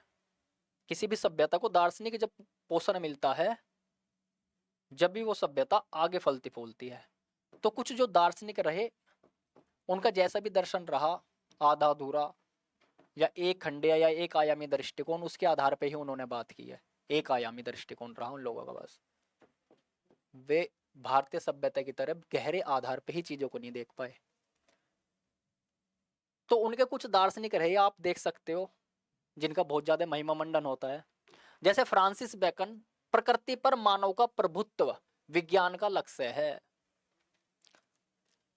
रेने डेकार्ते ने क्या कहा, प्रकृति और शरीर को एक मशीन मानकर उसका इंजीनियरिंग नियंत्रण। एडम स्मिथ, आर्थिक विकास का लक्ष्य है असीमित उत्पादन और उपभोग। जो फादर ऑफ इकोनॉमिक्स आज के समय में, फादर ऑफ इकोनॉमिक्स वो एडम स्मिथ है। पूंजीवाद के पिता में बोल सकते हो आप इन्हें। इनकी जो पुस्तक है वो है द वेल्थ ऑफ नेशन।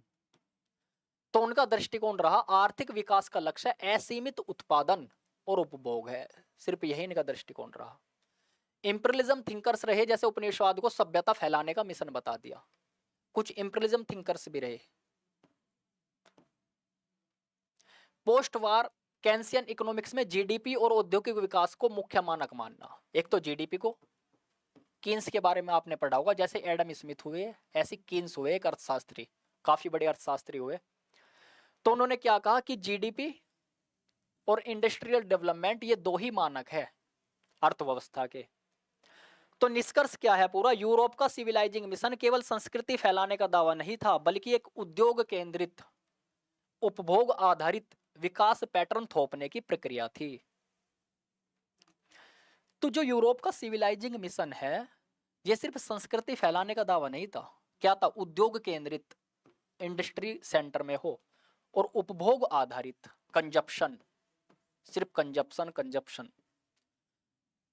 आधारित विकास पैटर्न थोपने की प्रक्रिया थी। यह मॉडल विश्व युद्धों के दौरान तेजी से परिपक्व हुआ और उसके बाद वैश्विक मानक बन के उभरा। अब पूरी दुनिया इसे ही मॉडल को अपना रही है, ग्लोबल लेवल पे यही मॉडल अपना लिया गया इनका। और इनका मॉडल का जो दर्शन है वो पहले ही खत्म है बिल्कुल। परिणाम स्वरूप आज का जलवायु संकट उसी युद्धों उत्तर यूरोपीय विकास दृष्टि का सीधा परिणाम है। तो आज का जो जलवायु परिवर्तन है, ये विश्व युद्धों के बाद में जो विकास मॉडल डेवलप हुआ पूरी दुनिया के अंदर, उसका ही परिणाम है।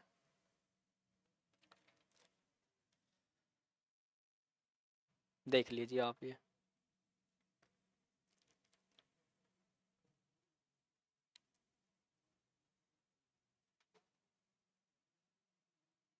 जो हम वर्तमान में सुपरमार्केट, पैक फूड आदि देख रहे हैं, इसकी शुरुआत पिछली शताब्दी में विश्व युद्ध के दौरान हुई।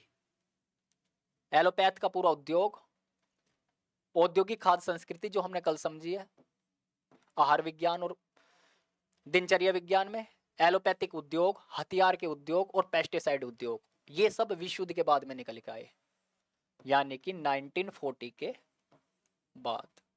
और पनपे इनका विकास कब हुआ? इनका विकास हुआ 1914 से 1940 के बीच में। दो विश्व युद्धों का दौर रहा जब इनका विकास हुआ।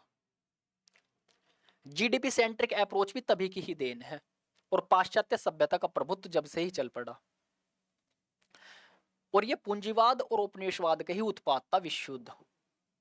विश्व युद्ध जो पैदा हुआ है, ये पूंजीवाद और उपनिवेशवाद, जब ये दोनों आपस में मिलकर साम्राज्यवाद का रूप लिया, तो वहां से ही विश्व युद्ध पैदा हुआ।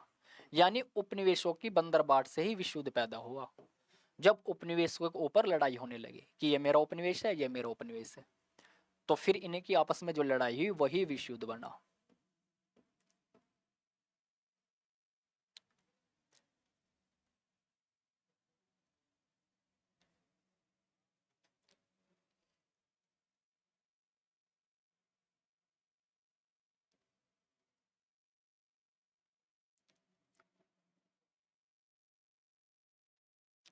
तो एलोपैथ का जो पूरा सिस्टम है, ये विश्व युद्ध के बाद से ही उसमें आया है, अस्तित्व में आया है, जो एलोपैथ का पूरा सिस्टम है। ये हमने कल एलोपैथ के ऊपर भी बात की थी।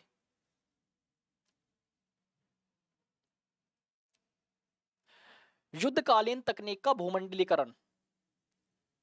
अब कुछ तकनीकें उस समय पे ही विकसित हुई थी, जैसे एक तो औद्योगिक खाद्य संस्कृति, यानी फैक्ट्री के अंदर फूड का बनना, पैक फूड और फास्ट फूड वगैरह।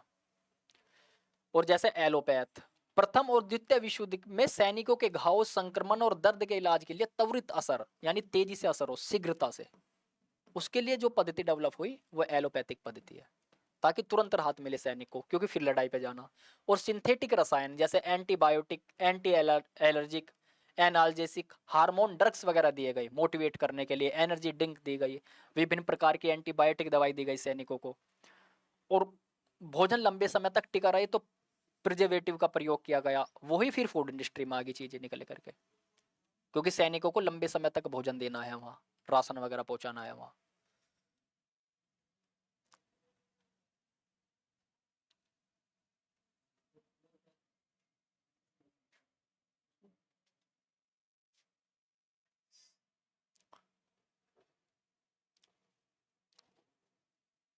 बरो अभी आ रही है कोई सर? अच्छा, तो